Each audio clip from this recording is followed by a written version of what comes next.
In the sleepy village of St. Mary Mead, a chilling prophecy of blue geraniums foretells death for Georgina Pritchard. When the frail widow is found dead, a vase of those very flowers by her bedside, the village whispers of curses. But Miss Jane Marple, with her quiet knitting and razor-sharp mind, unravels a sinister plot of poison, greed and betrayal.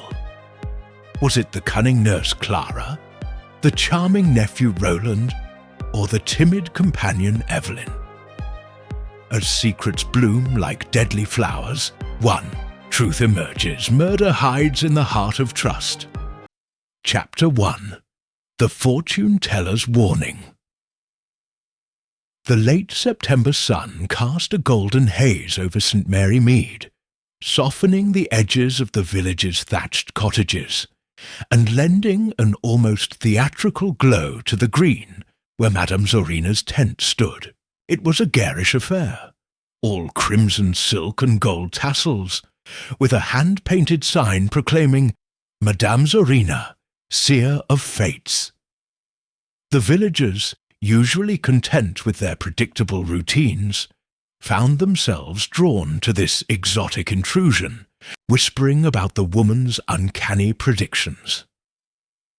Miss Jane Marple, seated by her cottage window with a skein of pale blue wool, observed the comings and goings with her usual quiet attention.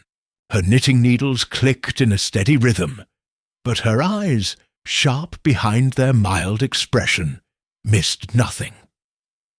Mrs. Georgina Pritchard, a widow of considerable means and even more considerable nerves, was among the most frequent visitors to the tent.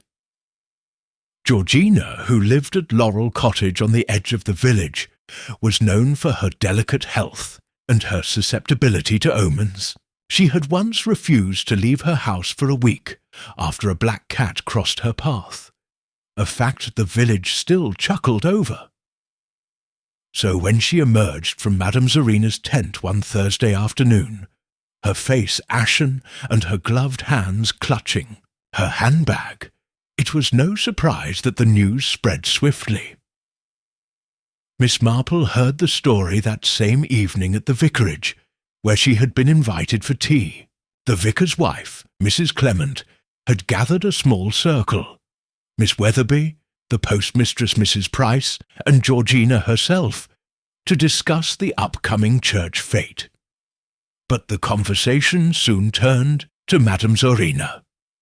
Georgina, seated on a chintz-covered chair, sipped her tea with trembling hands. "It was the most dreadful thing," she said, her voice low and quavering. She took my palm, looked into her crystal ball, and then, "Oh, it was awful," she said. "Beware the blue geranium, for it heralds death." Miss Weatherby, a spinster with a penchant for melodrama, gasped, "Blue geraniums? How perfectly sinister!" Mrs. Price, more practical, raised an eyebrow. "Geraniums, Georgina? They're common enough. My garden's full of them." But Georgina shook her head, her eyes wide. Not blue ones. She was quite specific. Blue geraniums. And the way she said it, her voice went all cold, like a pourhaisier or something terrible. Mrs. Clement, ever the peacemaker, patted Georgina's hand. "My dear, it's all nonsense. These fortune-tellers thrive on vague warnings. You mustn't let it upset you." But Miss Marple, stirring her tea, noted the way Georgina's fingers tightened around her cup. The woman was not merely upset. She was terrified. "Tell me, Georgina," Miss Marple said gently, her voice as soothing as the rustle of her knitting. "Did Madame Zorina say anything else about why the blue geranium was dangerous, or when this misfortune might occur?" Georgina hesitated, then shook her head. "No, nothing. Just that I must beware." But it felt so real, Jane, as if she knew something I didn't. The others, murmured reassurances, and the talk soon shifted to the Fates tombola stall. But Miss Marple's mind lingered on Georgina's story. She had known women like Georgina before, fragile, impressionable, easily swayed by a clever word or a dark hint. In her youth, she recalled, a cousin had been driven to hysterics by a gypsy's prophecy about a man with no face. The cousin had recovered, but not before parting with a good deal of money to ward off the supposed curse. Was Madame Zorina merely a profiteer, or was there something more calculated at play? As the tea party broke up, Miss Marple walked Georgina partway home, the evening air cool and scented with wood smoke. Laurel Cottage lay just beyond the church, its ivy-clad walls glowing in the twilight. "You must try not to dwell on it, my dear," Miss Marple said, her tone kind but firm. "Fear can be a heavy burden." Georgina managed a weak smile. "You're right, of course. It's silly of me. But that warning, it's lodged in my mind like a splinter." They parted at the cottage gate, and Miss Marple made her way back to her own home, her steps slow and thoughtful. From her garden, she could still see the silhouette of Madame Zorina's tent against the darkening sky. A light flickered within, and for a moment Miss Marple imagined the fortune-teller bent over her crystal ball, weaving her tales of doom. "Blue geraniums," she murmured to herself, her needles resuming their quiet dance.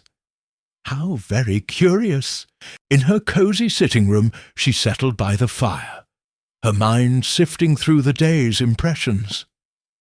Georgina's fear was genuine, but fear, Miss Marple knew, could be a tool in the wrong hands. She thought of the household at Laurel Cottage. Georgina's nurse, her nephew, her companion. Any one of them might have reason to exploit such a weakness, or perhaps the answer lay with Madame Zorina herself, whose arrival in St. Mary Mead seemed altogether too convenient. As the clock on the mantel chimed 8, Miss Marple set her knitting aside and reached for her notebook. She jotted a single phrase: "blue geraniums, prophecy or ploy." Then, with a small satisfied nod, she closed the book and turned her attention to the fire, its flames casting shadows that danced like secrets across the room. Or Chapter 2. The Household at Laurel Cottage. Laurel Cottage stood at the edge of St. Mary Mead, its rose-covered walls and latticed windows presenting a picture of rustic charm that belied the unease within. The home of Mrs. Georgina Pritchard, it was a place where wealth and fragility coexisted, the former evident in the polished mahogany furniture, and the latter in the widow's delicate nerves. Miss Jane Marple, invited to tea on a crisp October afternoon, stepped through the gate with her usual unhurried grace, her observant eyes taking in the neatly trimmed hedges and the faint scent of lavender from the garden.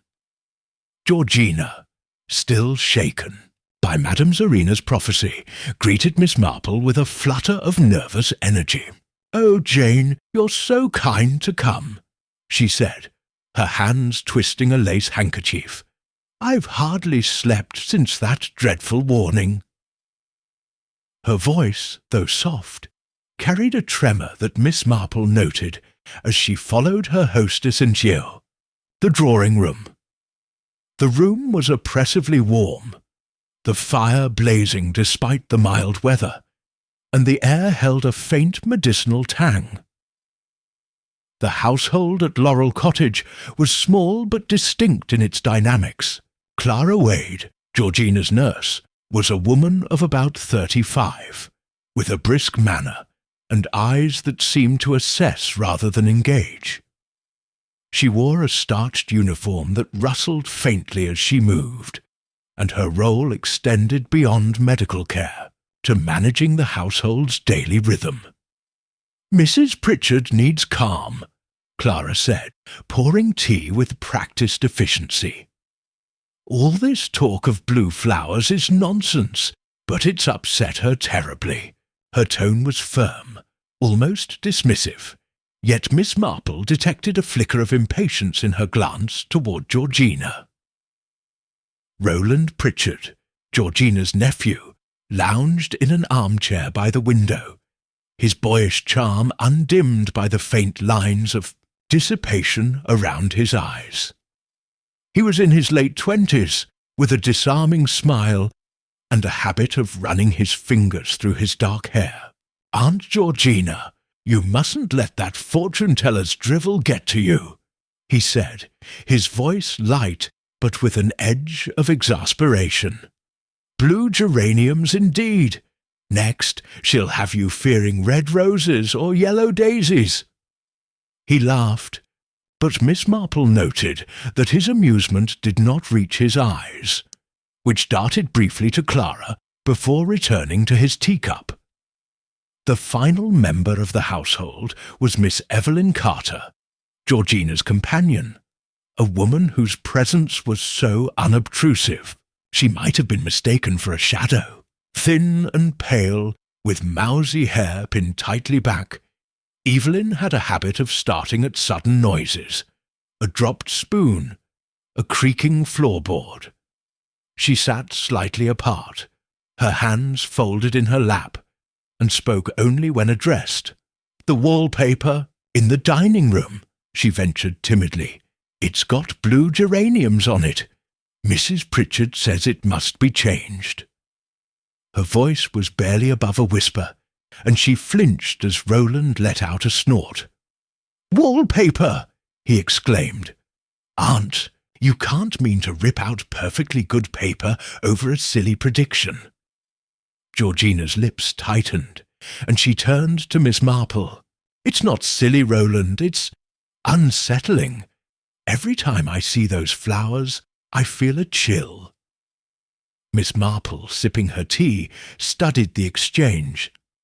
The wallpaper, she recalled from a previous visit, was indeed a bold pattern, its blue geraniums sprawling across a cream background. An odd choice for a dining room, she thought, and one that now seemed to loom large in Georgina's imagination. As the conversation drifted to village matters, the new curate, the price of coal, Miss Marple's attention wandered to the room's details. A silver-framed photograph on the mantel showed Georgina's late husband, a stern-looking man whose fortune had secured Laurel Cottage. A bottle of tonic, labelled with the chemist's neat handwriting, stood on a side table near Clara's chair. Miss Marple's gaze lingered on it, her mind recalling Georgina's dependence on her daily dose for her heart condition. Clara, noticing the glance, said, "I make sure Mrs. Pritchard takes her medicine precisely on time. Routine is everything with her health." The tea concluded with Georgina pressing a small bouquet of late-blooming roses into Miss Marple's hands.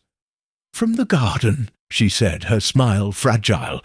"No geraniums, I promise." Miss Marple thanked her, but as she walked home through the lengthening shadows, her thoughts were far from the roses. The household at Laurel Cottage was a study in contrasts.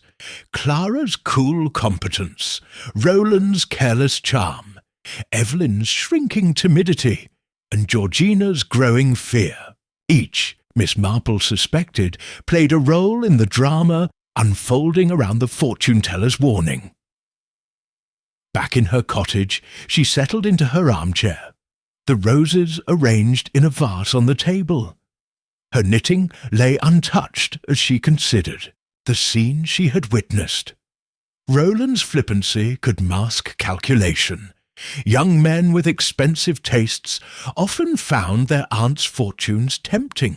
Clara's authority in the household was absolute, yet her impatience with Georgina's fears suggested a deeper frustration. And Evelyn, poor, nervous Evelyn, seemed to see more than she said, her eyes darting as if expecting danger.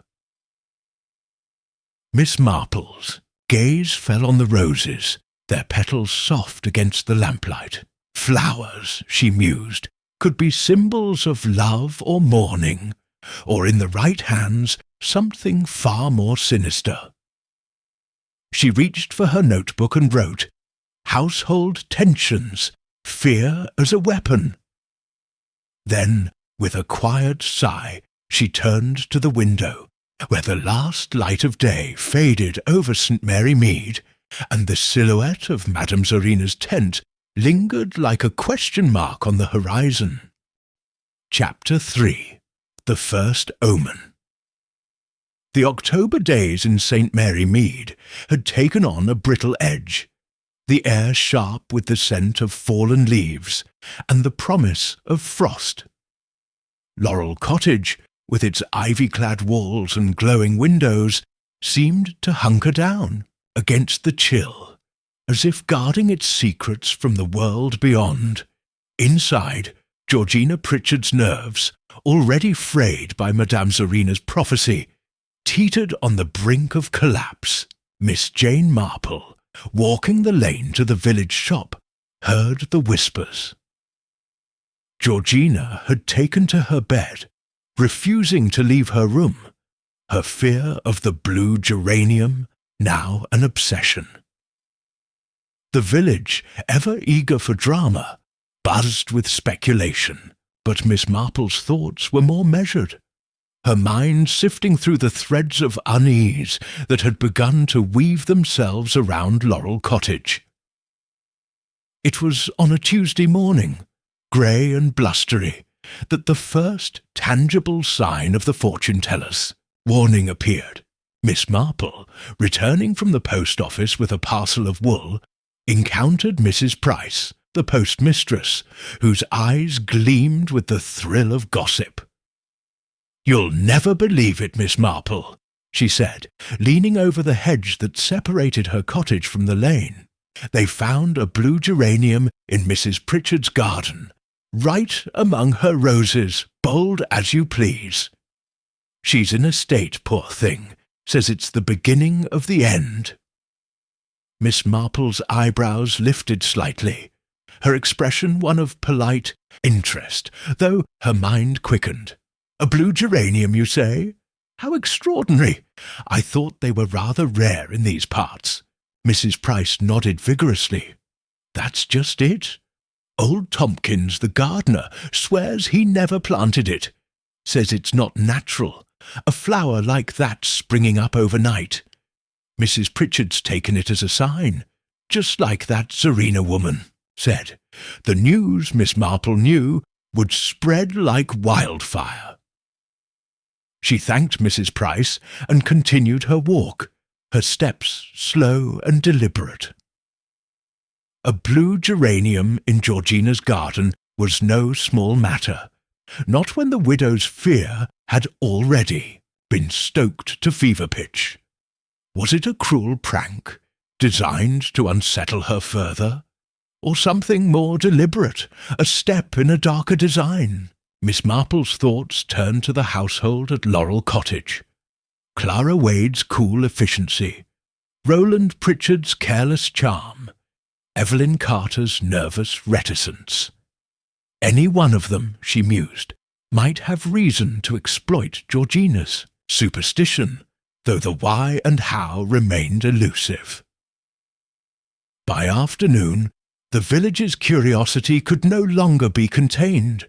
Miss Marple, invited to Laurel Cottage by a flustered note from Georgina, arrived to find the household in disarray. The front door was opened by Evelyn, whose pale face and trembling hands suggested she had not slept. "Oh, Miss Marple, thank goodness you're here," she whispered, glancing over her shoulder as if expecting to be overheard. "Mrs. Pritchard is beside herself. She won't see anyone but you and the doctor.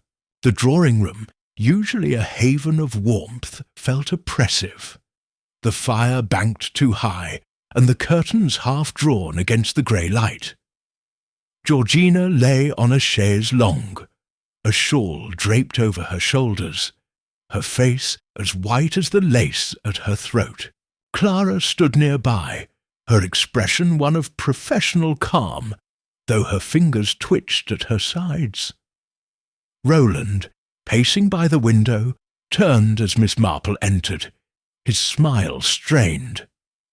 "Aunt's making a mountain out of a molehill, as usual," he said, his tone light, but with a sharpness that did not escape Miss Marple's notice. "Jane, oh, Jane," Georgina murmured, reaching for Miss Marple's hand. "It's happened just as she said. The blue geranium. It's here, in my own garden." Her voice rose, and Clara stepped forward, a glass of water in hand. "Now, Mrs. Pritchard, you mustn't excite yourself," she said firmly.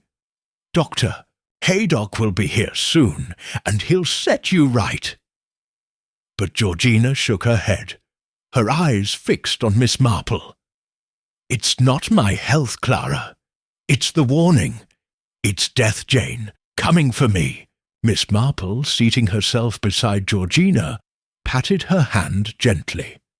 "Tell me everything, my dear," she said, her voice as soothing as a lullaby. "From the beginning." Georgina drew a shuddering breath and recounted the morning's events. She had been walking in the garden, a rare venture given her recent confinement, when she noticed a single flower among her prized roses. A geranium, its petals a vivid, unnatural blue. "It wasn't there yesterday. I'm sure of it," she said. "Tompkins says he's never seen it before, and he's been tending the garden for years. It's her, Jane, Madame Zorina. She knew." Miss Marple listened, her face serene, though her mind was already at work. A flower appearing overnight was curious, to say the least. She turned to Clara. "Did you see this geranium, Miss Wade?" Clara nodded, her lips tightening. "I did. It's just a flower, Miss Marple, nothing more. Someone's idea of a joke, no doubt. I told Mrs. Pritchard it's not worth fretting over, but she won't hear me." Her tone was brisk, but Miss Marple caught a fleeting glance between Clara and Roland, too quick to interpret, but enough to note. Roland, leaning against the mantel, shrugged. "It's probably some village lad having a laugh. You know how they aren't always up to mischief. I'll have Tompkins dig it up and be done with it." But Georgina clutched Miss Marple's hand tighter. "No, Roland, you mustn't. What if it's a sign? What if touching it brings the curse closer?" Her voice broke, and Evelyn, hovering near the door, let out a small gasp. Miss Marple's gaze swept the room, taking in each face. Georgina's terror was genuine, but the reactions of the others were less straightforward. Clara's impatience suggested she viewed the incident as an annoyance, yet her quick dismissal seemed almost calculated. Roland's nonchalance could be the mask of a man with something to hide, while Evelyn's fearfulness hinted at knowledge she dared not voice. "Perhaps," Miss Marple said mildly, "I might see this flower for myself. A walk in the garden would do us all good." Reluctantly, Georgina agreed, though she insisted on remaining indoors. Clara led the way, with Roland and Evelyn trailing behind. The garden, bordered by yew hedges and dotted with late-blooming asters, was a testament to Tompkins's skill, its beds meticulously tended. Near the rose arbour, a single plant stood out, its blue petals stark against the reds and pinks of the surrounding blooms. Miss Marple bent to examine it, her eyes narrowing.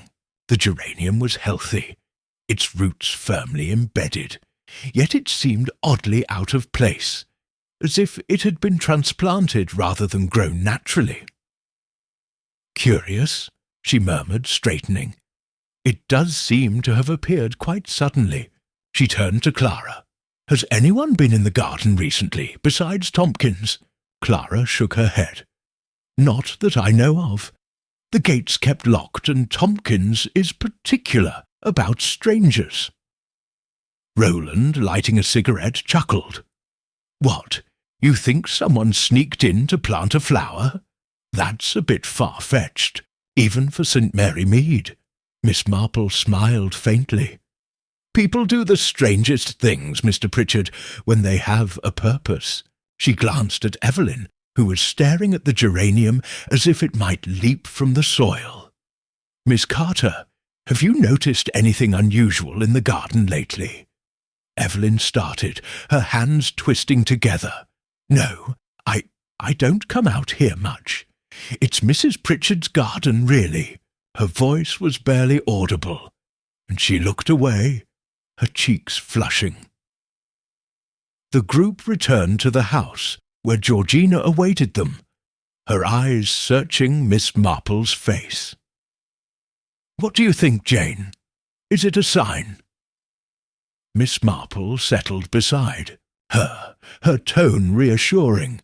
"I think, my dear, that it is a puzzle, and puzzles have solutions.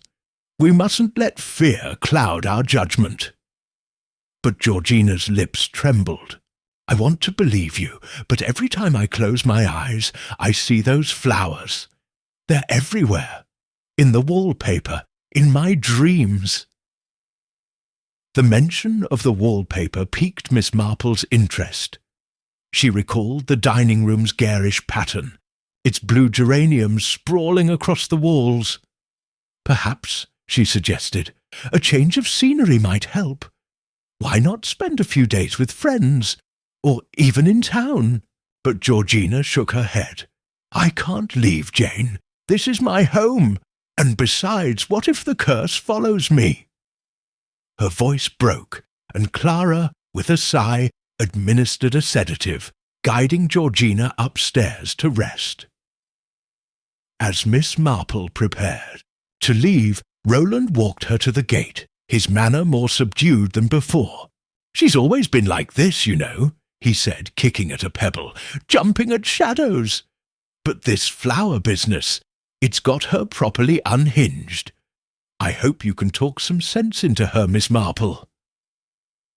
His smile was charming, but Miss Marple's eyes met his with a quiet intensity. "Sense, Mr. Pritchard, is sometimes a matter of seeing what lies beneath the surface," she said, and with a polite nod, she turned toward the lane. The walk home gave Miss Marple time to reflect. The blue geranium was no accident, she was certain. Someone had placed it there, knowing it would deepen Georgina's fear. But who? Clara, with her access to the household and her apparent disdain for superstition, seemed a likely candidate, yet her motive was unclear. Roland, who stood to inherit his aunt's fortune, might see her decline as an opportunity, though his casual dismissal of the geranium suggested either innocence or cunning. And Evelyn, poor, timid Evelyn, seemed too frightened to act, yet her nervousness hinted at secrets unshared. At her cottage, Miss Marple settled by the fire, her knitting idle as she opened her notebook. She wrote, "Blue geranium in garden, planted deliberately? Motive, to frighten or distract?" She thought of a case from years ago, when a neighbour's sudden illness had been traced to a series of omens, orchestrated by a greedy relative. Fear, she knew, could be a weapon, wielded with precision to unbalance or destroy. But fear alone did not kill, unless, she mused, it was paired with something more tangible. The clock struck 6, and Miss Marple rose to draw the curtains. Outside, the wind rattled the panes, carrying the faint sound of laughter from the village green, where Madame Zorina's tent still stood. The fortune-teller's role in this affair was another thread to unravel, Miss Marple thought. Had she been paid to deliver her warning, or was she merely a convenient catalyst? And the geranium itself, where had it come from? Nurseries in the Ayrshire area were few, and blue geraniums were not a common stock. As she returned to her chair, Miss Marple's gaze fell on a vase of roses from Georgina's garden, their petals soft in the lamplight. Flowers, she reflected, were innocent things, yet in the wrong hands they could become symbols of dread. She added a final note to her book. Check local nurseries for blue geraniums. Observe household reactions. Then, with a small, determined nod, she picked up her knitting, the needles resuming their quiet dance as the shadows lengthened in St. Mary Mead. The village slept, but Miss Marple's mind did not. The blue geranium was a sign, not of death, but of human intent, cunning, calculated, and close to home. Somewhere in Laurel Cottage, she was certain, the truth lay waiting, as patient and persistent as the woman who sought it. Chapter 4. The Doctor's Verdict. The wind had turned bitter in St. Mary Mead, rattling the windows of Laurel Cottage and stripping the last leaves from the oaks along the lane. Inside, the atmosphere was no less turbulent, as Georgina Pritchard's fear of the blue geranium had spiralled into a near-hysterical conviction that her days were numbered. The appearance of the mysterious flower in her garden had shaken the household, and the village, ever quick to embroider a tale, whispered of curses and omens. Miss Jane Marple, returning from a morning visit to the church, where she had been arranging flowers for Sunday's service, heard the latest rumours from Mrs. Bantry, who met her at the lich gate with a gleam in her eye. "It's all anyone talks about, Jane," Mrs. Bantry said, pulling her coat tight against the chill. "That geranium in Georgina's garden, people are saying it's witchcraft or worse. Poor woman's locked herself in her room, and they've sent for Dr. Haydock. I do hope you're keeping an eye on things. You've a knack for seeing what others miss." Miss Marple smiled faintly, her eyes crinkling behind her spectacles. "I'm only an old woman who listens, Dolly," she said, but her mind was already turning over the events of the past days. The blue geranium, so improbably placed among Georgina's roses, was no natural occurrence, she was certain. Someone had planted it, and the question was not only who, but why. Was it a cruel jest, meant to prey on Georgina's nerves, or part of a more sinister design? As she parted from Mrs. Bantry and made her way home, her thoughts lingered on the household at Laurel Cottage, each member a piece in a puzzle that grew more intricate by the day. By noon, word reached Miss Marple that Dr. Haydock had been summoned to Laurel Cottage. Georgina, it seemed, had suffered a collapse, refusing to eat or speak, her terror of the fortune-teller's prophecy consuming her. Miss Marple, invited to join the doctor for tea afterward, arrived at his surgery just as he returned from the visit. Dr. Haydock, a robust man with a brisk manner and a keen mind, greeted her with a nod, his face etched with concern. "You're just the person I wanted to see, Miss Marple," he said, ushering her into his study. "This business with Mrs. Pritchard is getting out of hand. Sit down, and I'll tell you what I found." The study was a comfortable clutter of medical journals, pipe racks, and a fire that crackled cheerfully against the October gloom. Miss Marple settled into a worn armchair, her knitting bag at her feet, and listened as Dr. Haydock recounted his visit. "Georgina's in a bad way," he said, lighting his pipe. "Her heart's always been weak. Nothing new there, but this obsession with blue geraniums is pushing her to the edge. I found her pulse erratic, her breathing shallow. She's convinced that flower in her garden is a death sentence. I've prescribed rest and a mild sedative, but frankly, I'm worried. Fear like that can kill Miss Marple as surely as any disease." Miss Marple's needles clicked softly, a rhythmic counterpoint to the doctor's words.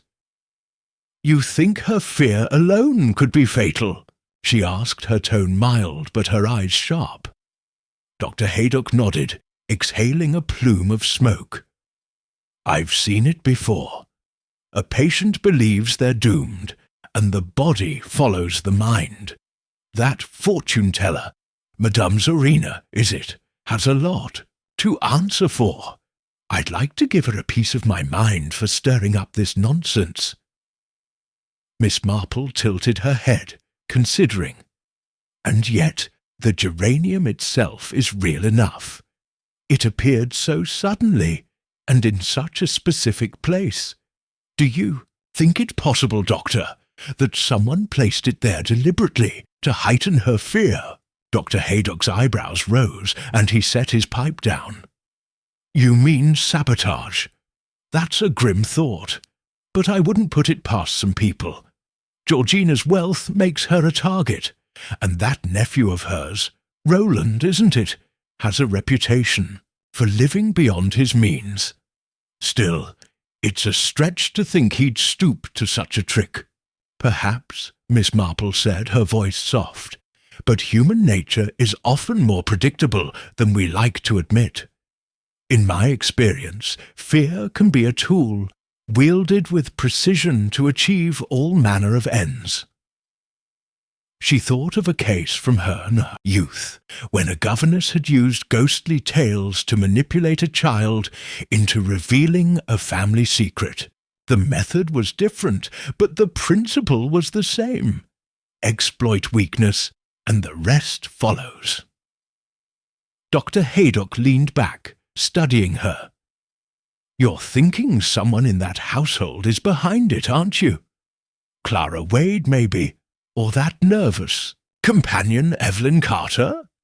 Miss Marple's smile was enigmatic. "I'm not thinking anything yet, Doctor. I'm only observing. But I would be curious to know what you noticed at Laurel Cottage today. The mood, the interactions, small things can tell us so much." The doctor rubbed his chin, his eyes narrowing as he recalled the scene.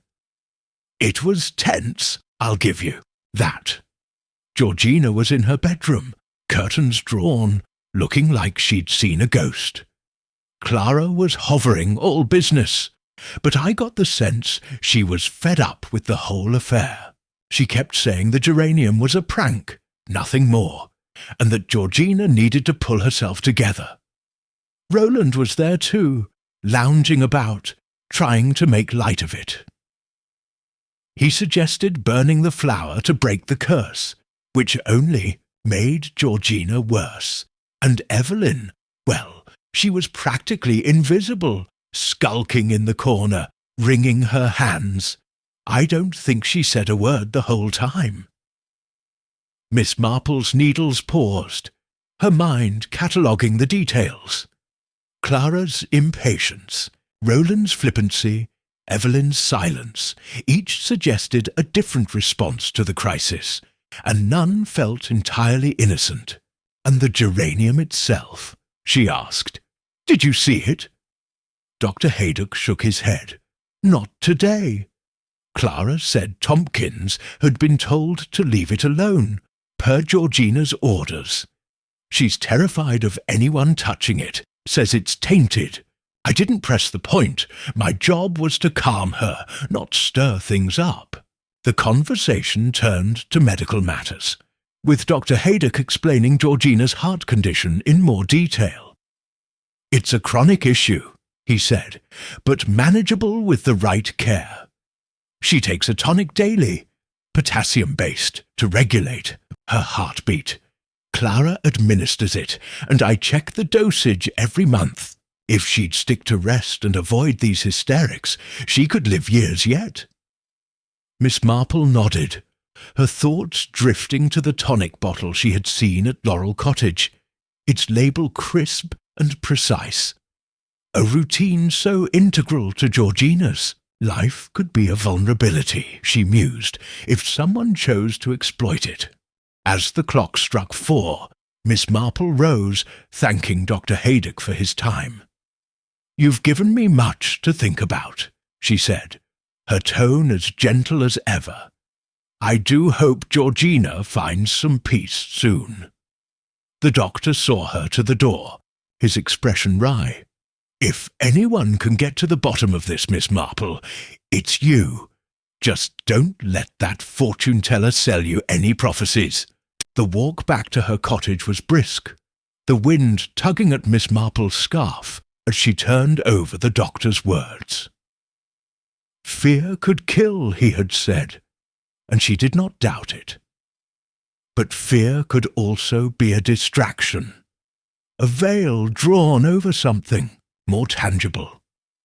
The blue geranium, the prophecy, the household's strained dynamics, all pointed to a purpose, though its shape remained unclear.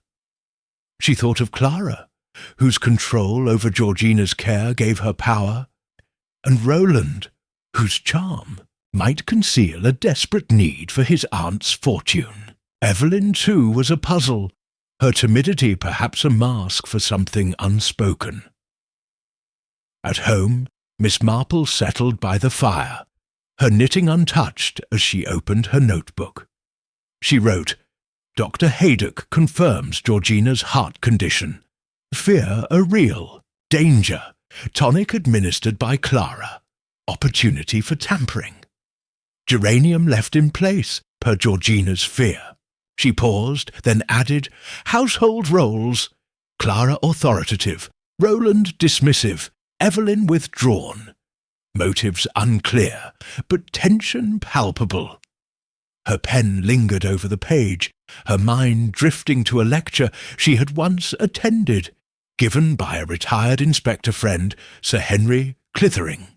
He had spoken of crimes disguised as accidents, where the weapon was not a knife or a gun, but the victim's own weaknesses. Georgina's fear, her heart, her dependence on others, these were vulnerabilities ripe for exploitation. The evening deepened, and Miss Marple rose to draw the curtains, her gaze falling on the village green, where Madame Zorina's tent glowed faintly in the dusk. The fortune-teller's role was another thread to unravel, she thought. Had she been a willing participant in this drama, or merely a pawn? A visit to the tent might be in order, though Miss Marple suspected the answers lay closer to Laurel Cottage. She recalled the wallpaper in the dining room, its blue geraniums a constant reminder of Georgina's dread. An odd choice, she reflected, and one that now seemed almost cruel in its coincidence. As she returned to her chair, Miss Marple's thoughts turned to the garden. The geranium's sudden appearance suggested access, someone who could enter the grounds undetected, or who belonged there. Tompkins, the gardener, was a possibility, though his loyalty to Georgina seemed genuine. A stranger, perhaps, or a member of the household acting under cover of night. She made a mental note to speak with Tompkins, and perhaps the local nursery, to trace the flower's origin. The clock chimed 7, and Miss Marple picked up her knitting, the needles moving with their familiar rhythm. The fire cast shadows across the room, and she thought of Georgina, alone in her darkened bedroom, haunted by a prophecy that felt less like mysticism and more like manipulation. Fear, she murmured to herself, is a dangerous thing, but not so dangerous as the hand that wields it. Her eyes gleamed in the firelight, and she added a final note to her book. Investigate tonic bottle and garden access. Watch Clara's control. Roland's debts. Evelyn's silence. Outside the wind howled, carrying the faint sound of a dog barking in the distance. St. Mary Mead slept, its secrets tucked beneath its thatched roofs. But Miss Marple's mind was awake, piecing together the fragments of a mystery that grew darker with each passing day. The blue geranium was a warning, not of death, but of intent, human, calculated, and perilously close. Chapter 5. The Night of the Geranium. The storm that broke over St. Mary Mead in late October was one of those fierce, unyielding tempests that seemed to carry a will of its own, rattling shutters and bending the old elms along the lane. Laurel Cottage, perched at the village's edge, bore the brunt of the gale, its windows flickering like anxious eyes against the black sky. Inside, Georgina Pritchard's fear had reached a fever pitch, her dread of the blue geranium now a palpable force that seemed to seep into the very walls. Miss Jane Marple, snug in her cottage with a fire blazing, had no inkling of the tragedy, unfolding until the next morning, when the village awoke to news that shook its quiet heart. Georgina Pritchard was dead. The tidings reached Miss Marple as she sipped her morning tea, delivered by her maid Lily, who had heard it from the milkman, who had it from the postman's boy. "Found dead in her bed, miss," Lily said, her eyes wide with the thrill of calamity. "They say it was her heart. Gave out in the night, and, oh, miss, there was blue geraniums by her bedside, just like that fortune-teller warned." Miss Marple set her cup down, her face serene, but her mind racing. "Blue geraniums, Lily? In her room?" Lily nodded vigorously. "A whole vase of 'em, fresh cut, right there on the table. It's got the village in a tizzy, talking of curses and such." Miss Marple dismissed Lily with a gentle nod, her thoughts already turning to Laurel Cottage. The appearance of the geraniums indoors was a bold escalation, far beyond the single flower in the garden. Someone had placed them there, knowing the effect they would have on Georgina's fragile state. Was it a final, cruel push to break her, or something more calculated, a cover for a darker act? She recalled Dr. Haydock's warning. Fear could kill as surely as any disease. But Miss Marple, with her keen sense of human nature, suspected that fear might have had an accomplice. By mid-morning, she made her way to Laurel Cottage, her umbrella raised against the drizzle that followed the storm. The village was abuzz, knots of neighbours lingering at gates, their voices hushed but eager. At the cottage, the front door was ajar, and Miss Marple was met by a pale-faced Evelyn Carter, whose red-rimmed eyes and trembling hands bespoke a sleepless night. "Oh, Miss Marple," Evelyn whispered, stepping aside to let her in. "It's too awful. She's gone, and I don't know what to do."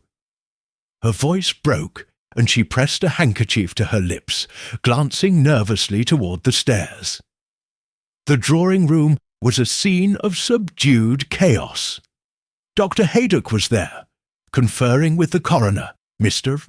Giles, a dour man with a penchant for efficiency. Clara Wade stood by the fireplace, her expression one of weary resignation, while Roland Pritchard paced near the window, his usual charm replaced by a haggard intensity. "It's a nightmare," he muttered as Miss Marple entered, running a hand through his dishevelled hair. "One minute she's fretting over flowers, the next she's gone. Just like that." Miss Marple offered her condolences, her eyes sweeping the room. The air held a faint medicinal scent, and on a side table she noted the familiar tonic bottle, its contents glinting in the dim light. "May I ask," she said gently, addressing Dr. Haydock, "what happened last night?" The doctor, his face grim, gestured for her to sit. "I was called at dawn," he said. "Clara found her, Georgina, I mean, dead in her bed. No sign of a struggle, but her face.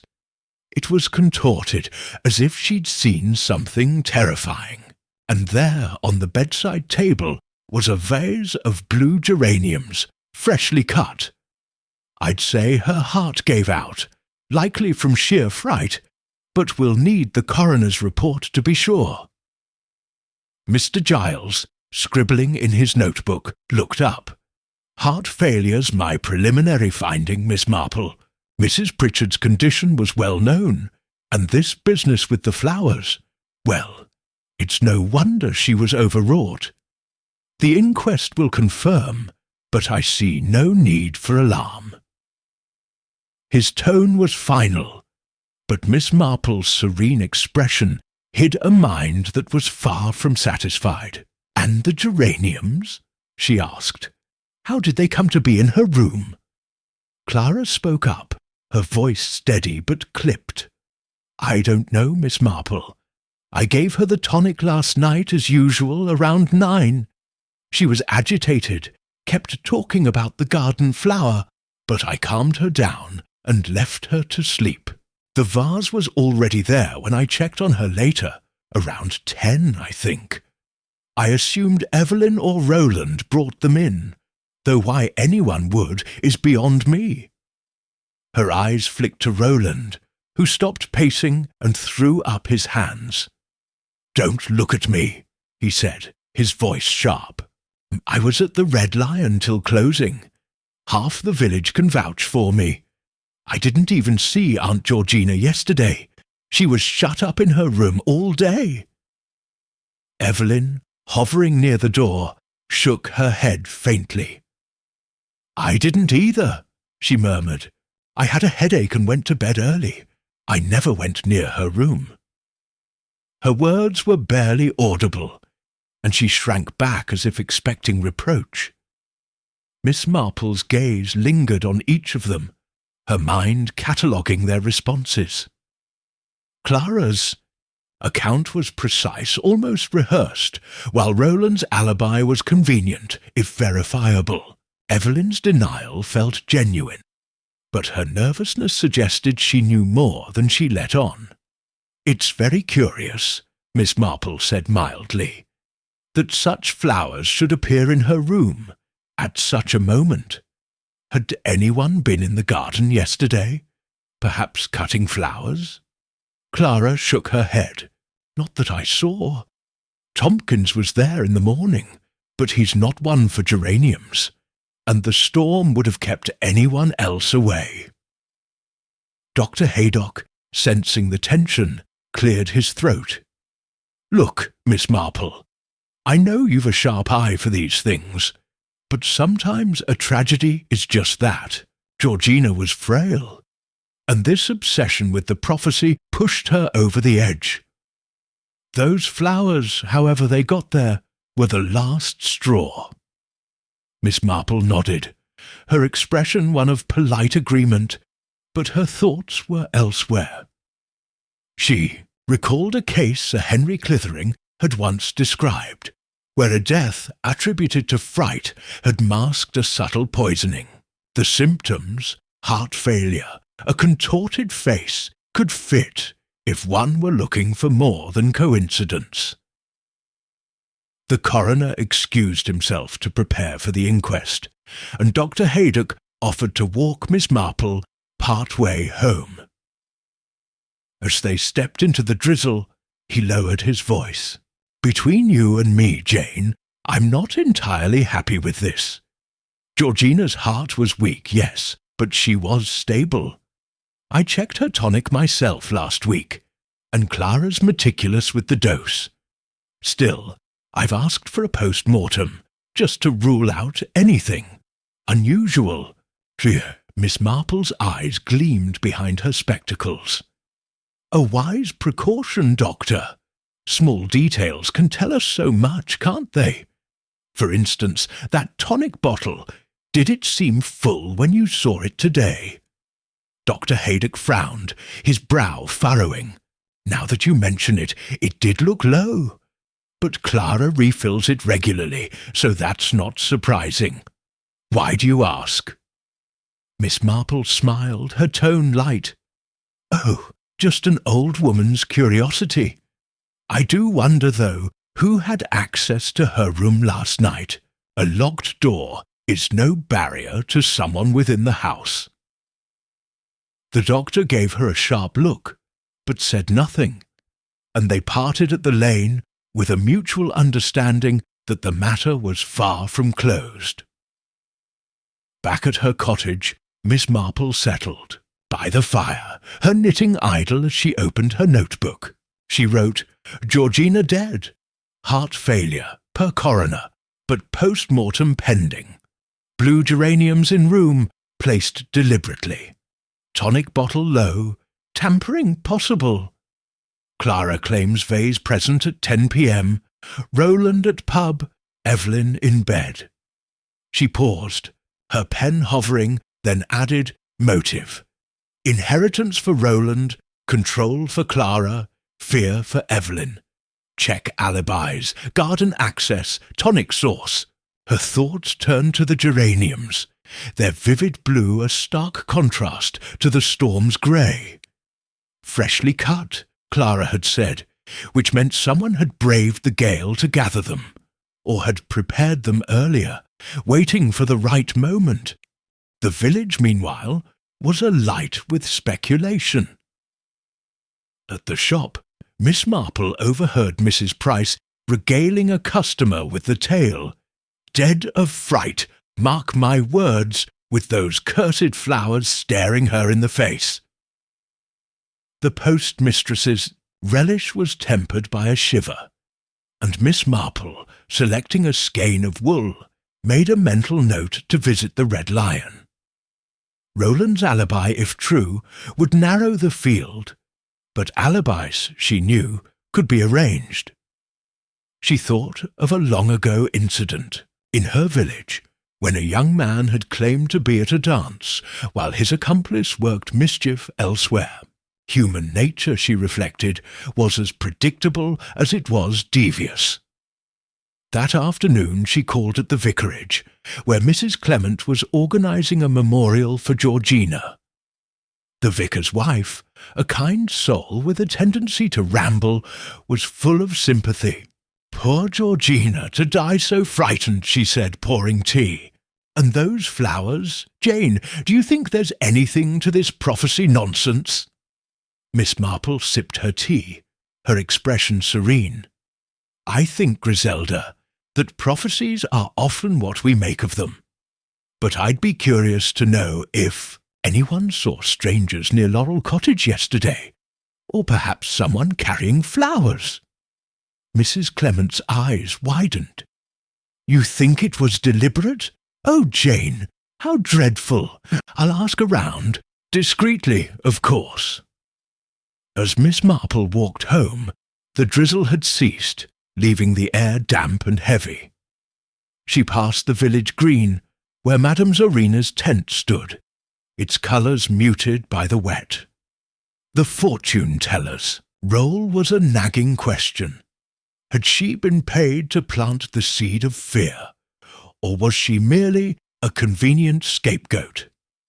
A visit was in order, but not yet. First, Miss Marple needed to understand the household's movements. She recalled the layout of Laurel Cottage, Georgina's bedroom on the first floor, with a window overlooking the garden. A ladder, or even a drainpipe, could provide access, though the storm would have made such a venture treacherous. More likely, she thought, the culprit was already inside. At her cottage, Miss Marple lit the lamp and settled into her armchair, her notebook open. She thought of Clara, whose authority over Georgina's care gave her unparalleled opportunity. The tonic, so integral to the widow's routine, was a point of vulnerability, especially if its contents could be altered. Roland, with his debts and charm, had motive, but his absence last night, if confirmed, complicated matters. Evelyn, timid and overlooked, seemed least likely, yet her silence felt heavy, as if she carried a burden she dared not share. The clock struck 6, and Miss Marple rose to draw the curtains, her gaze lingering on the darkened village. The storm had passed, but its echo lingered in the tragedy at Laurel Cottage. She thought of Georgina, alone in her final moments, her eyes fixed on the geraniums that had haunted her dreams. "Not a curse," Miss Marple murmured, "but a crime." Her needles resumed their quiet dance, and she added a final note. "Visit Red Lion, speak to Tompkins, trace geranium's source. Truth lies in the details. St. Mary Mead slept, its secrets buried beneath its calm surface." But Miss Marple's mind was awake, piecing together a puzzle where every fragment, the tonic, the flowers, the fear, pointed to a human hand, cunning and close. Chapter 6. The Inquiry Begins. The drizzle that had clung to St. Mary Mead in the wake of the storm gave way to a brittle, sunlit morning, the kind that sharpened the outlines of the village's thatched roofs and cast long shadows across the green. Laurel Cottage, however, remained cloaked in a pall of grief and suspicion, its windows shuttered as if to ward off prying eyes. Georgina Pritchard's death, officially attributed to heart failure at the coroner's inquest, had done little to quell the village's whispers of curses and blue geraniums. Miss Jane Marple, seated at her breakfast table with a cup of tea and a slice of toast, turned the matter over in her mind, her serene expression masking a relentless curiosity. The inquest, she knew, had closed one door but opened another, and it was through that narrow gap that she intended to slip. The coroner's verdict, delivered the previous day, had been straightforward. Georgina's weak heart, exacerbated by her terror of the fortune-teller's prophecy, had simply given out. The post-mortem, conducted at Dr. Haydock's insistence, revealed no obvious signs of foul play. No poisons, no injuries, nothing to contradict the narrative of a natural, if tragic, death. Yet Miss Marple, who had attended the inquest with her usual unobtrusive presence, had noted a detail that nagged at her. The tonic bottle, mentioned in passing by Clara Wade, was nearly empty, though Dr. Haydock had refilled it only days before. It was a small thing, easily explained by oversight or miscalculation, but Miss Marple had learned long ago that small things often held the key to larger truths. She set her teacup down and reached for her notebook, its pages already filled with neat, precise entries. Tonic bottle low. Error or interference? She had written after the inquest, followed by geraniums in room, fresh cut, source unknown. Clara's access, Roland's alibi, Evelyn's silence. Her pen hovered over the page as she considered her next steps.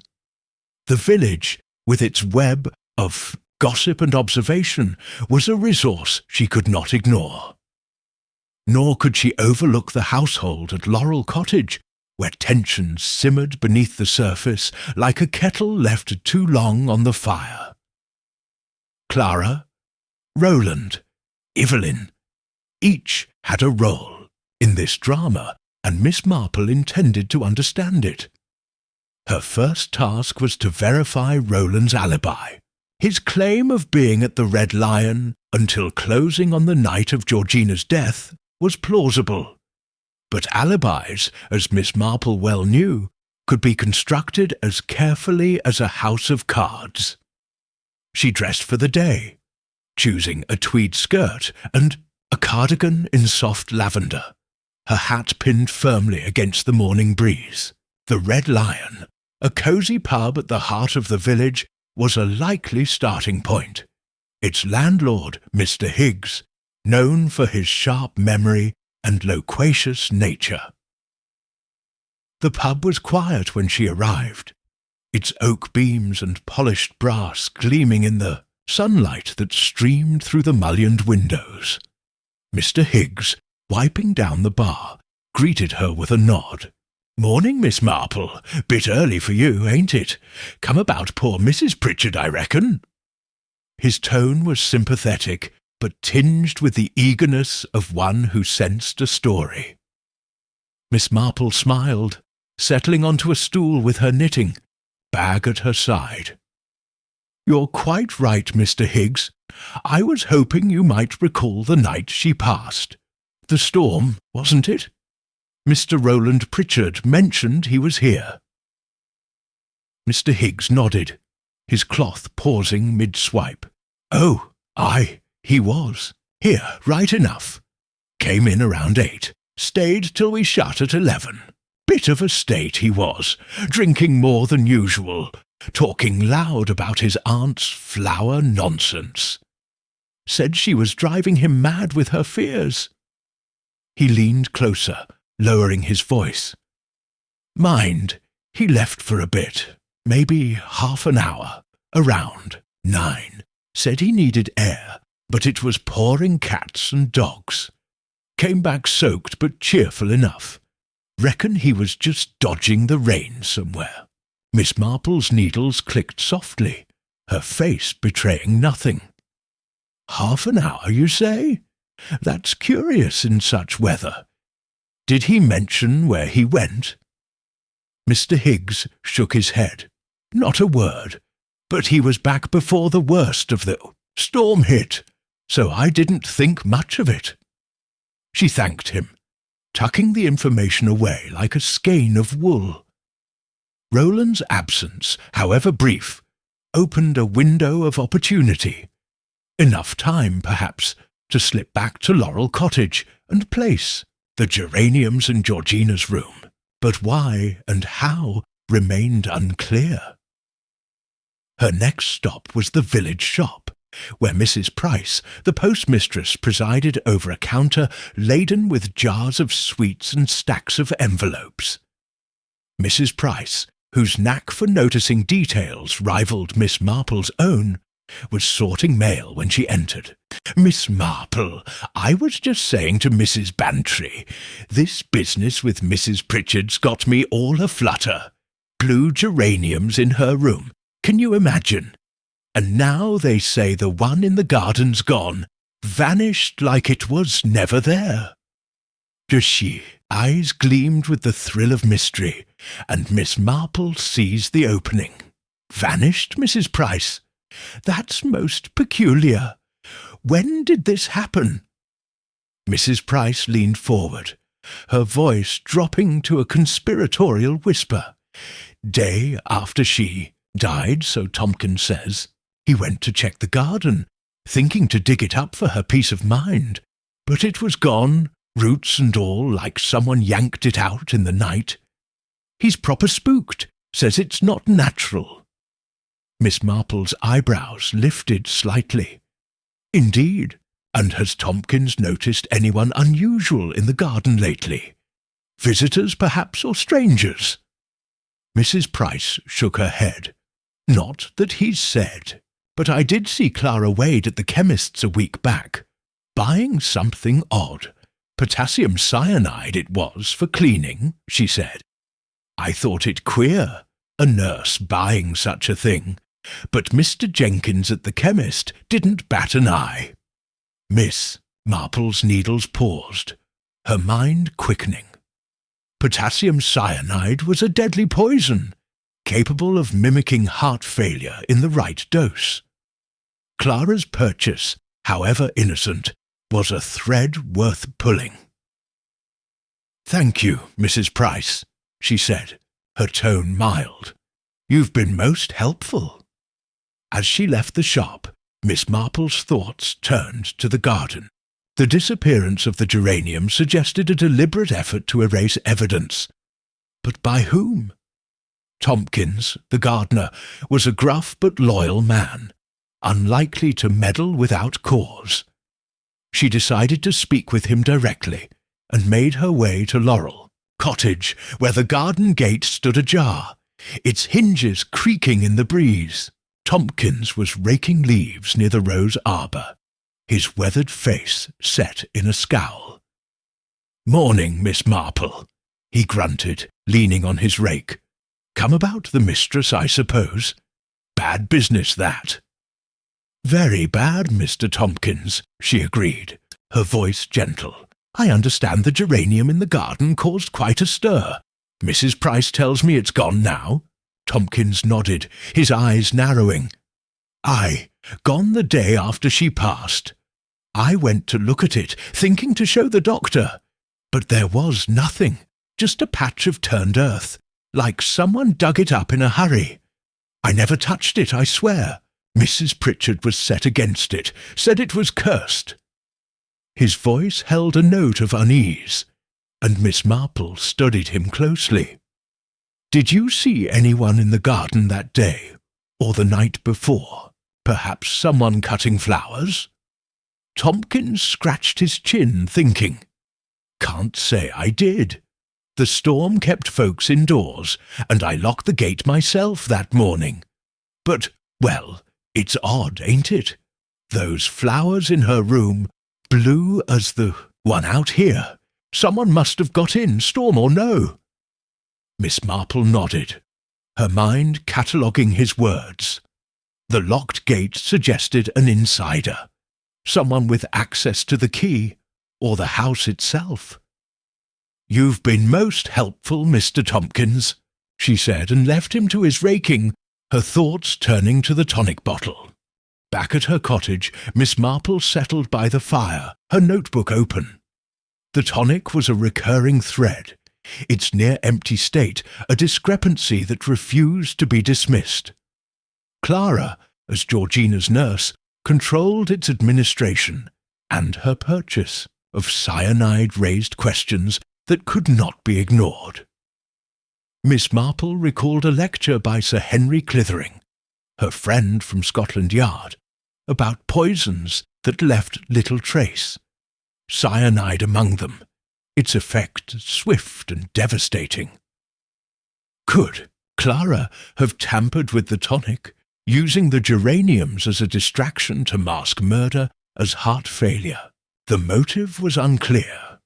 Clara stood to gain nothing from Georgina's will, but motives, Miss Marple knew, were often hidden in the folds of human relationships. Her next move was to speak with Clara herself, but discreetly. An opportunity presented itself that afternoon, when Miss Marple encountered the nurse at the church, where Clara was delivering a basket of linens for the poor box. Clara's face was drawn, her usual composure frayed at the edges. "Miss Marple," she said, managing a tight smile, "I suppose you're here about Mrs. Pritchard. The inquest was a relief at least. No more talk of curses." Her tone was brisk, but Miss Marple detected a flicker of unease in her eyes. "I'm glad the matter's settled, Miss Wade," Miss Marple said, her voice as soothing as a lullaby. "Though I do wonder about the tonic bottle.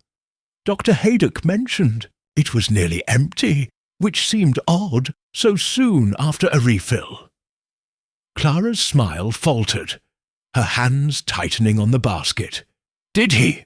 Well, I suppose I might have misjudged the dose once or twice. Mrs. Pritchard was so agitated I had to give her extra to calm her.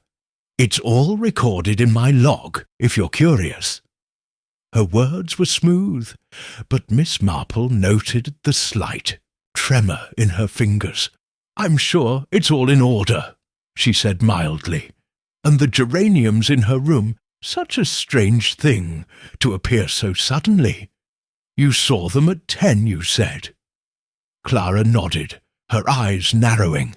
"Yes, when I checked on her, I thought it was Evelyn's doing, trying to cheer her up, but she denied it. I don't know who else could have brought them in. The house was locked tight." Miss Marple tilted her head, her expression one of innocent curiosity.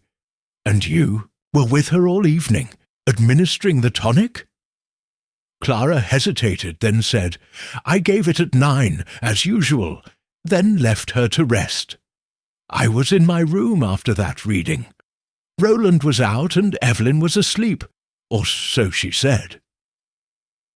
The conversation ended as Clara excused herself, citing errands, but Miss Marple's mind was alight with possibilities.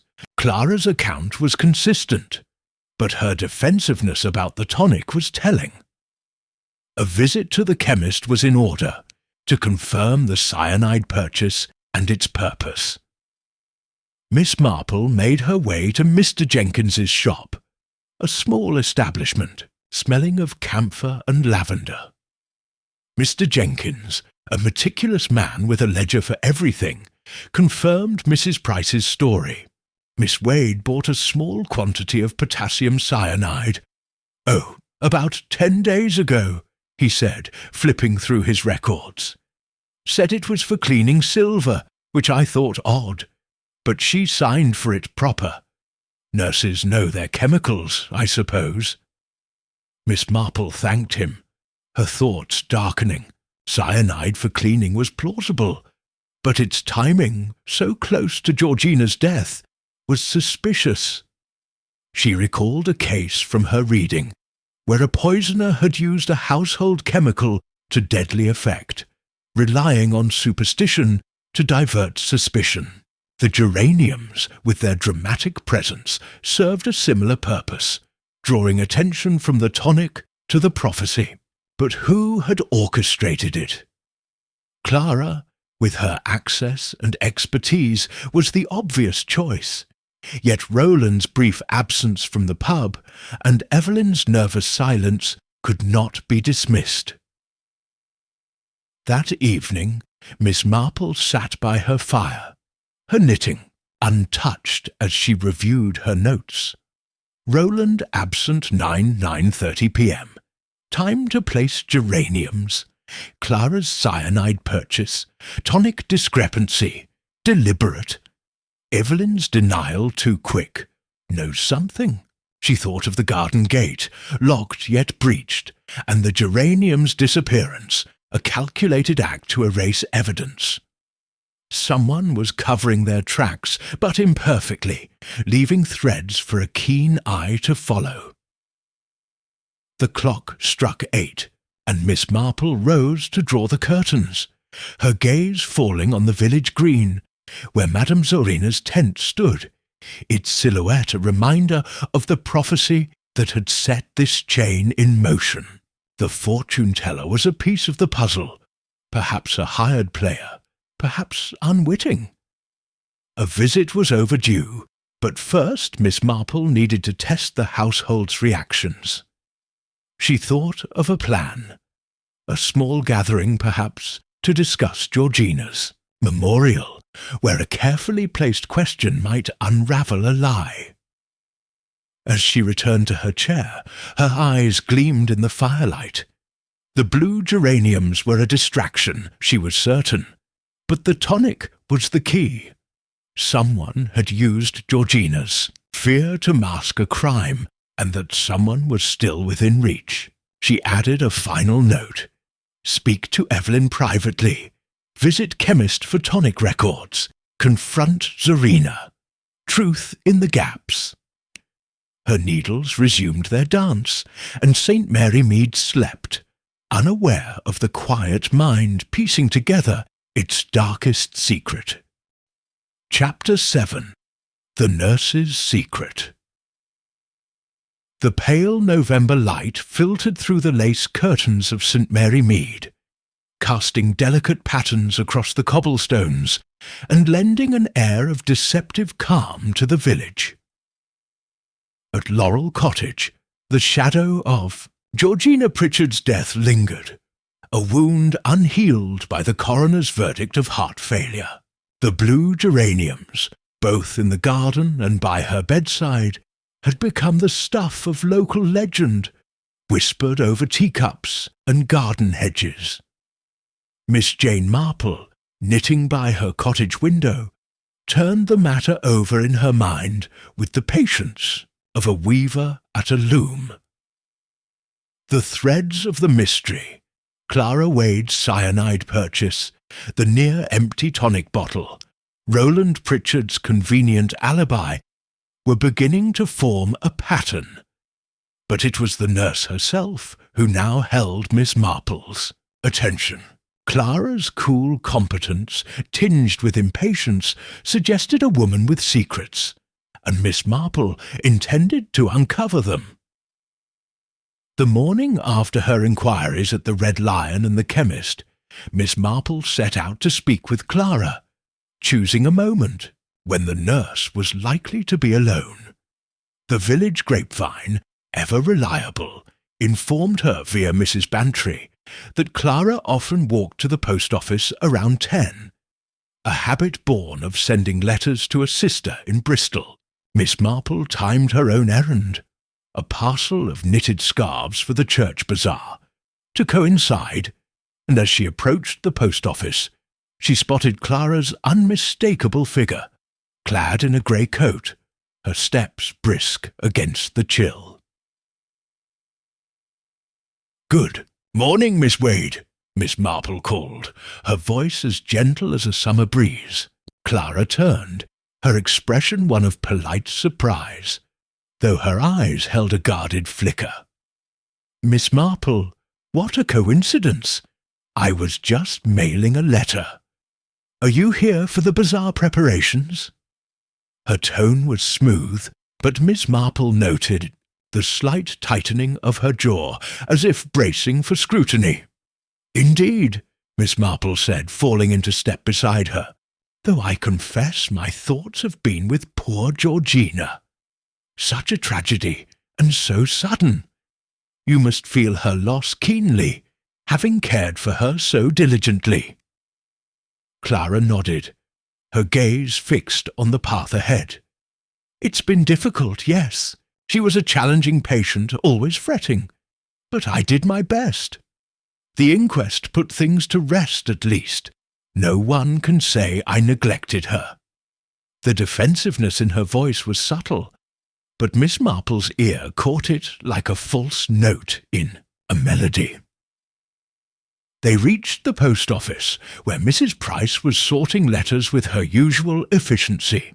Miss Marple lingered as Clara posted her envelope, using the moment to study the nurse's hands, steady but with a faint tremor when she handed over the stamp.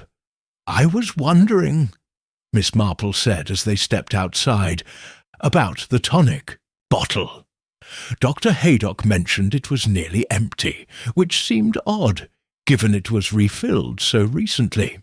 You kept such careful records. I'm sure there's an explanation." Her tone was mild, almost apologetic, but her eyes were sharp behind her spectacles. Clara's step faltered, and she adjusted her scarf, buying a moment. "I told you before, Miss Marple, I may have misjudged the dose a few times. Mrs. Pritchard was so agitated I gave her extra to settle her nerves. It's all in my log, if you care to check." Her voice was firm, but the tremor in her hands was more pronounced, and Miss Marple noted it with quiet satisfaction. "Oh, I'm sure it's all quite proper," she said, though I did hear something curious from Mrs. Price about a purchase you made at the chemist's. Potassium cyanide, wasn't it? For cleaning, she said. Clara stopped short, her face paling. Mrs. Price has a loose tongue, she snapped, then caught herself, forcing a smile. Yes, I bought it for silver polish. It's an old trick, perfectly safe in small amounts, if you know what you're doing. I'm a nurse, Miss Marple, not some back-alley poisoner. Her laugh was brittle, and Miss Marple tilted her head, her expression one of innocent concern. Of course, my dear. I only mention it because the village does talk, and such things can be misunderstood. You're quite right to be careful. The conversation ended as Clara excused herself, claiming a headache, but Miss Marple's mind was alight with new insights. Clara's reaction to the cyanide question was too sharp, her explanation too pat. Potassium cyanide, Miss Marple knew, from her reading, was a deadly poison. Its effects swift and often indistinguishable from heart failure in a cursory post-mortem. The tonic bottle, nearly empty, could have been tampered with, and Clara, with her access and expertise, was ideally placed to do so. But why? Georgina's will, as far as Miss Marple knew, left nothing to the nurse, only to Roland and a few distant charities. Motive, then, lay elsewhere, perhaps in a personal grievance or a connection yet to be uncovered. Her next step was to visit the chemist, Mr. Jenkins, to confirm the details of Clara's purchase. The shop, with its rows of glass bottles and faint scent of lavender, was quiet, and Mr. Jenkins greeted her with a nod. Miss Marple, always a pleasure. Come about the bazaar, or something else. His eyes twinkled, but Miss Marple's smile was purposeful. Something else, Mr. Jenkins. I understand Miss Wade purchased potassium cyanide recently. Could you tell me more?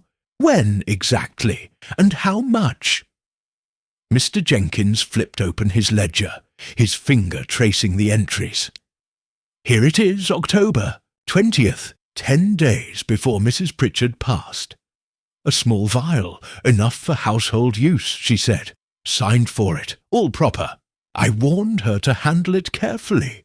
But she's a nurse, knows her way around chemicals. Miss Marple nodded, her thoughts racing. 10 days before the death gave Clara ample time to plan, but the question of intent remained. And the tonic for Mrs. Pritchard, she asked. Who collects it and how often? Mr. Jenkins consulted his ledger again. Clara picks it up every 2 weeks. Last refill was October 25th. Should have lasted till the 8th, but Dr. Haydock said it was. Low when he checked. Odd that. Miss Marple thanked him, her mind cataloguing the discrepancy.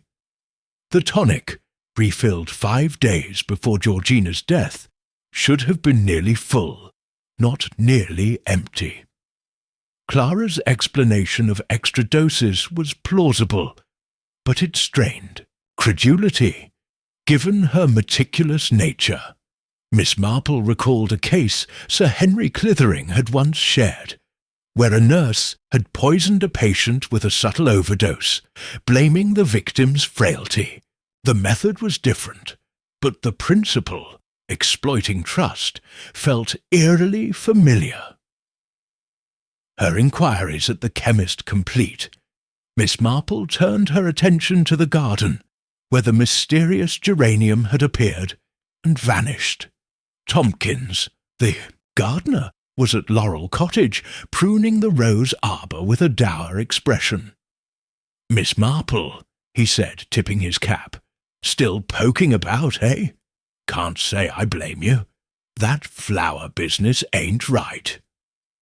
She smiled, settling on a bench nearby. I quite agree, Mr. Tompkins. You said the geranium was gone the day after Mrs. Pritchard died. Have you noticed anything else? Tools missing, perhaps, or signs of digging?" Tompkins scratched his chin, his eyes narrowing. "Now, you mention it. My small trowel's been misplaced. Thought I'd left it in the shed, but it's gone. And the earth where that flower was, it was loose, like someone turned it over in a rush. Didn't think much of it then, but it's queer, ain't it?" Miss Marple's needles clicked softly, her mind seizing on the detail. A trowel, a disturbed patch of soil. Someone had removed the geranium to erase evidence, and done so hastily. "Very queer," she said. "And the gate always locked, you said?" Tompkins nodded. "Aye, unless I'm working. Only Mrs. Pritchard and Miss Wade have keys, far as I know. The locked gate pointed to an insider, and Clara's key made her a prime suspect." Miss Marple thanked Tompkins and made her way home, her thoughts turning to motive. Clara's position at Laurel Cottage was secure, her salary generous, but her impatience with Georgina's fears suggested a deeper frustration. Could there be a personal stake? Jealousy, perhaps, or a grudge? Miss Marple thought of a neighbour from her youth, a nurse who had sabotaged a patient out of spite for a perceived slight. Human nature, she mused, was a tangle of petty resentments and hidden desires. That afternoon she visited the vicarage, where Mrs. Clement was sorting donations for the bazaar. The vicar's wife, always eager for news, greeted her warmly. "Jane, you're a marvel, keeping up with all this. Have you found anything about poor Georgina? The village is still talking of those geraniums." Miss Marple sipped her tea, her tone casual. "I've found nothing certain, Griselda, but I do wonder about Miss Wade. She's so capable, yet she seemed troubled when I spoke to her. Have you heard anything about her life, perhaps, or her plans?" Mrs. Clement's eyes widened, and she leaned forward. "Well, now you mention it, I did hear something from Mrs. Price. Clara's been writing to someone in Bristol, not just her sister, letters with no return address, posted every week. And there's talk she's been seen with Roland Pritchard late at night near the church. Nothing improper, mind, but odd for a nurse so proper." Miss Marple's needles paused, her mind quickening. A connection between Clara and Roland was a new thread, one that could tie the nurse's actions to the nephew's motives. Roland, with his debts and charm, stood to inherit Georgina's fortune, and a nurse's cooperation could ensure his gain. Back at her cottage, Miss Marple settled by the fire, her notebook open. Clara's cyanide, tonic low, key to gate, opportunity clear. Possible link to Roland, romantic or conspiratorial. She thought of the geraniums, their role as a distraction now almost certain. The flowers in Georgina's room, fresh cut and vivid, had drawn attention from the tonic, framing her death as a supernatural event. But the real weapon, Miss Marple suspected, was chemical, hidden in plain sight. Her next move was to test Clara's composure further, perhaps through Evelyn, whose timidity might yield unguarded truths. Miss Marple recalled Evelyn's nervous glances at the inquest, her silence heavy with unspoken knowledge. A private conversation, framed as concern for the companion's well-being, could loosen her tongue. She made a note to invite Evelyn for tea and to visit Madame Zorina, whose prophecy remained a nagging question. Was the fortune-teller a pawn, paid to sow fear, or a bystander caught in a larger scheme? The evening drew in, and Miss Marple rose to light the lamp, her gaze falling on the village green, where the tense silhouette stood against the dusk. The clock struck 7, and she added a final note. Speak to Evelyn. Confirm Roland Clara. Link. Trace cyanide use. Motive in the shadows. Her knitting resumed, the needles a quiet counterpoint to her racing thoughts. St. Mary Mead slept, its secrets buried beneath its calm. But Miss Marple's mind was awake, weaving a net to catch a killer. Chapter 8. The Companion's Tale. The November air in St. Mary Mead had grown sharp, carrying the scent of wood smoke and the promise of early frost. Laurel Cottage, its windows now dimmed by morning, stood as a silent sentinel at the village's edge, its once vibrant garden dulled by the season's turn. The death of Georgina Pritchard, though officially laid to rest by the coroner's verdict, continued to stir unease. The blue geraniums, a lingering spectre in village gossip. Miss Jane Marple, seated by her cottage fire, with a cup of tea and her ever-present knitting, turned her thoughts to Evelyn Carter, the timid companion whose nervous silence had begun to feel like a locked door. Evelyn, Miss Marple suspected, held a key to the mystery, and it was time to coax her into turning it. The past days had sharpened Miss Marple's focus. Clara Wade's purchase of potassium cyanide, the near-empty tonic bottle, and the whispered link between Clara and Roland Pritchard formed a web of suspicion. But gaps remained. Clara's motive was elusive, and Roland's brief absence from the Red Lion, though suggestive, was not proof. Evelyn, overlooked by the household and the village alike, had been present the night Georgina died, her claim of retiring early with a headache too convenient to ignore. Miss Marple recalled a case from her youth, where a quiet housemaid, dismissed as insignificant, had overheard a conversation that unravelled a murder. Evelyn, with her shrinking demeanour, might have seen or heard something crucial. And fear, Miss Marple knew, could silence even the most honest tongue. Her opportunity came that afternoon, when she learned from Mrs. Clement that Evelyn had been seen at the church, helping with the altar flowers. Miss Marple, bundling herself in a woolen shawl, made her way to the ancient stone building, its spire cutting a stark line against the grey sky. Inside, the air was cool and scented with beeswax, the pews empty save for Evelyn, who knelt by the altar, arranging chrysanthemums with trembling hands. She started at Miss Marple's approach, her pale face flushing. "Oh, Miss Marple," she stammered, "I didn't hear you. I was just... the flowers needed doing." "You've made them lovely, my dear," Miss Marple said, her voice as soothing as a lullaby. She settled onto a nearby pew, her knitting bag at her side. "I'm glad to find you here. I've been meaning to speak with you about poor Georgina. It must be so hard living in that house now with all that's happened." Her tone was gentle, but her eyes were sharp, noting the way Evelyn's fingers fumbled with a stem, snapping it in two.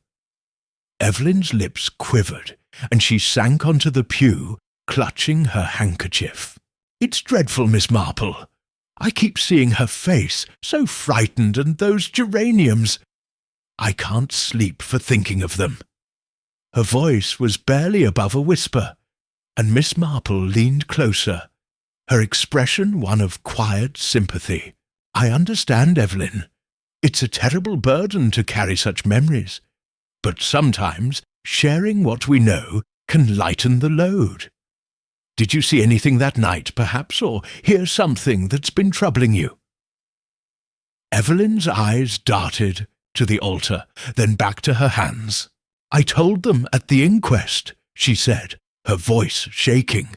I was in my room with a headache. I didn't go near Mrs. Pritchard's door. I didn't see anything. The words came too quickly, and Miss Marple's needles clicked softly, a rhythmic counterpoint to the companion's agitation. Of course, she said, but you were in the house, my dear, and you've such a keen eye. Even small things, a sound, a shadow, can matter. I remember a girl in my village years ago who heard a creak on the stairs and thought nothing of it, until it led to catching a thief.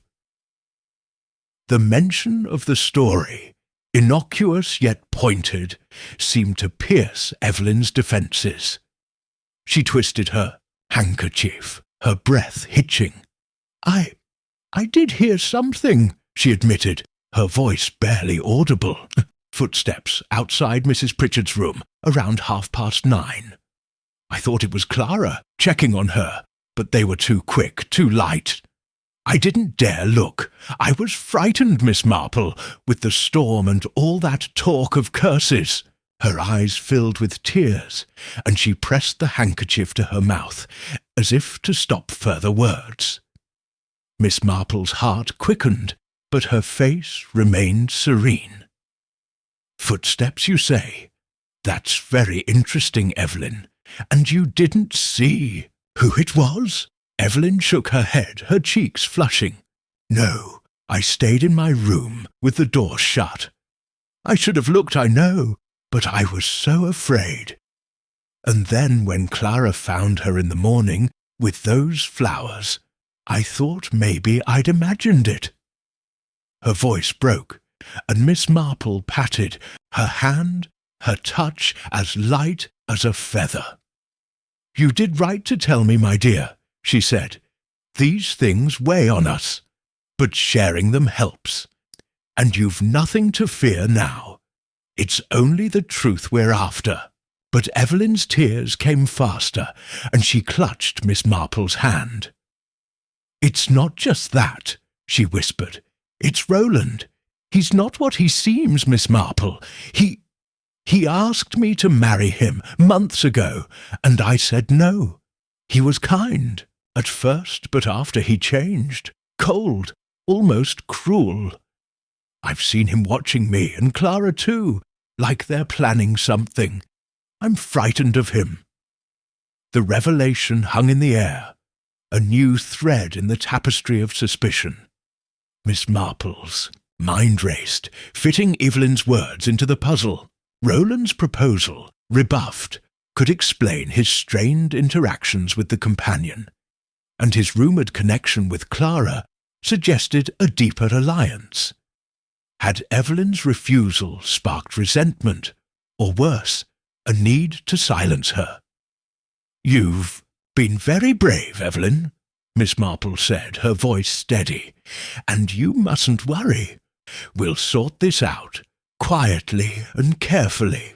But tell me, did you ever see Roland or Clara with the geraniums, or perhaps in the garden? Evelyn shook her head, wiping her eyes. No, never.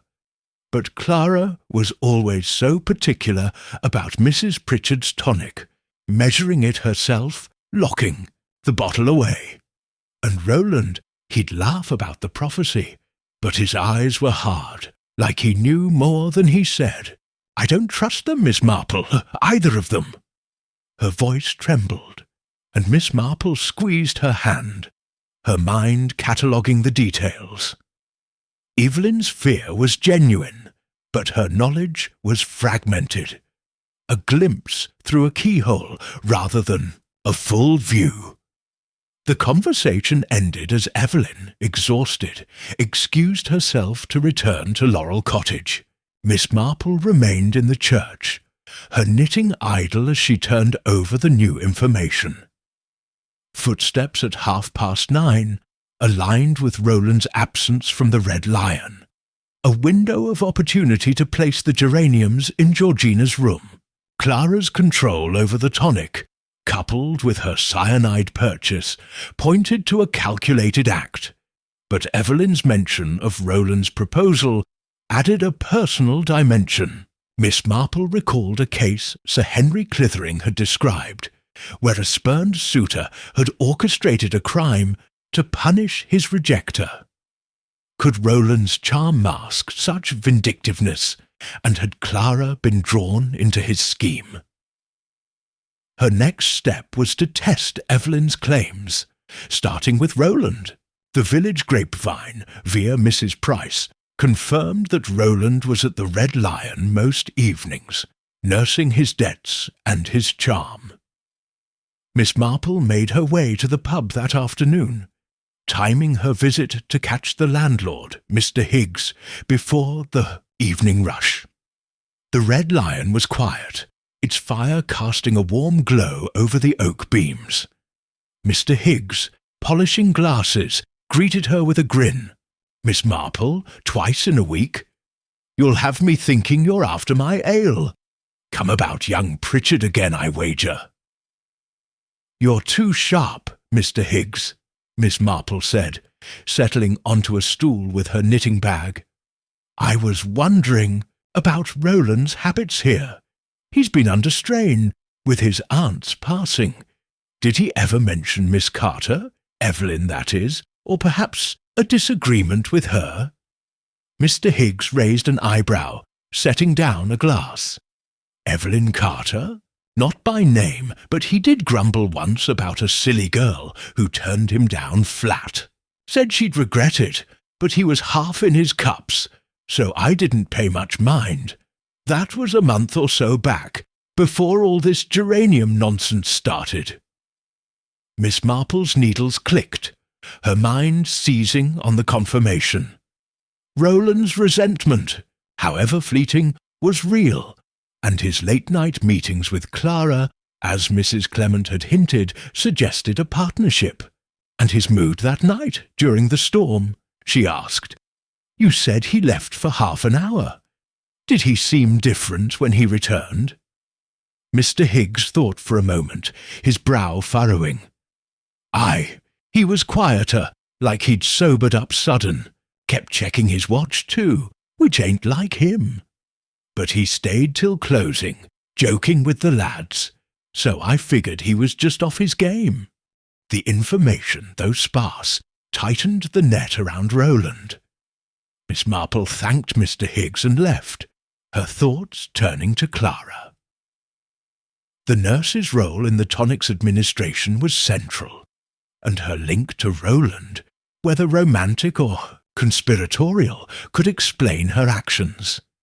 Miss Marple decided to revisit the chemist, Mr. Jenkins, to inquire about the tonic's composition. The shop was busy, with villagers stocking up on winter remedies, but Mr. Jenkins made time for her, his ledger open on the counter. "Miss Marple, back so soon?" he said, adjusting his spectacles. "What's it now? More about Miss Wade?" She smiled, her tone light. "You're very perceptive, Mr. Jenkins. I was curious about Mrs. Pritchard's tonic, the potassium-based one. Could you tell me its exact makeup, and whether anything could be added to it, say, without changing its appearance?" Mr. Jenkins frowned, flipping through his records.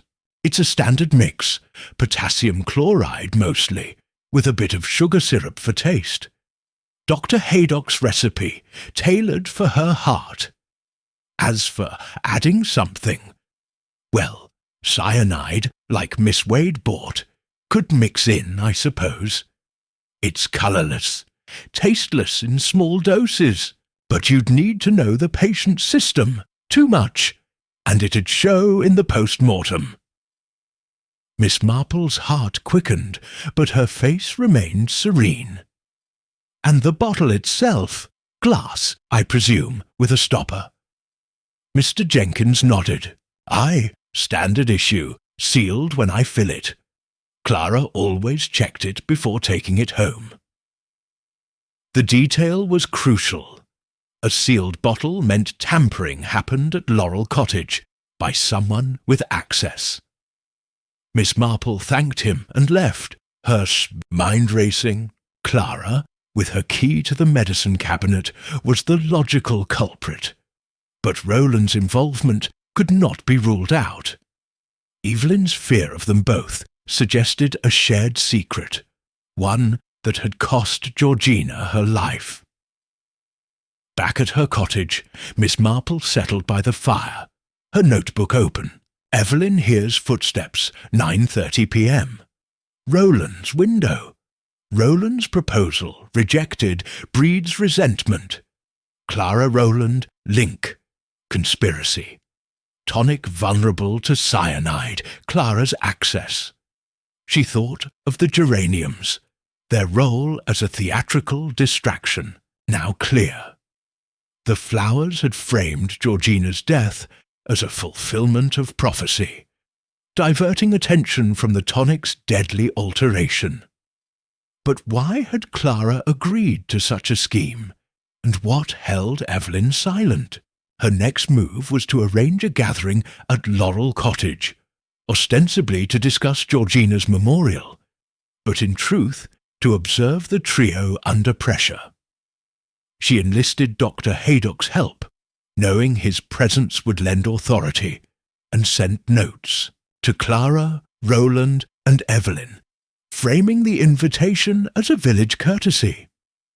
The stage was set, and Miss Marple, with her quiet persistence, would watch for the slip that revealed the truth.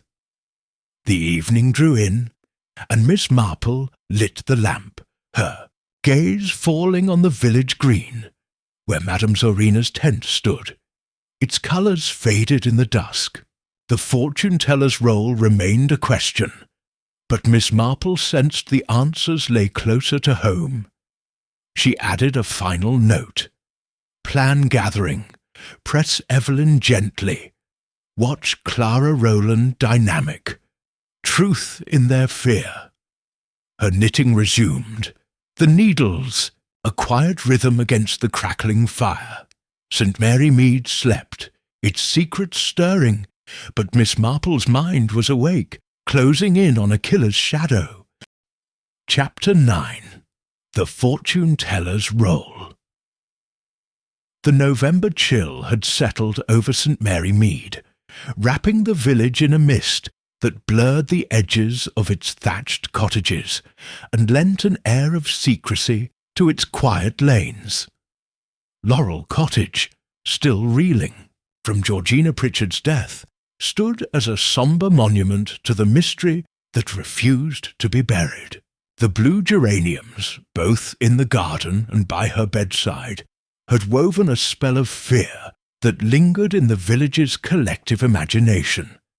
But Miss Jane Marple, knitting by her cottage fire, saw them for what they were, a carefully crafted distraction. Her inquiries had tightened the net around Clara Wade and Roland Pritchard, their possible collusion hinted at by Evelyn Carter's tearful confession.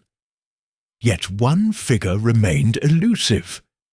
Madame Zorina, the fortune-teller whose prophecy had set the tragedy in motion. Miss Marple, with her unerring instinct for human nature, sensed that the seer held a piece of the puzzle, and she resolved to uncover it. The morning was grey and damp, the mist curling like smoke over the village green, where Madame Zorina's tent stood, its crimson silk faded by weather and time. Miss Marple, dressed in a sensible tweed coat and a hat pinned against the breeze, made her way to the green, her steps deliberate. The tent, with its promise of mystic revelations, had drawn villagers like moths to a flame. But now, with Georgina's death, its allure had soured.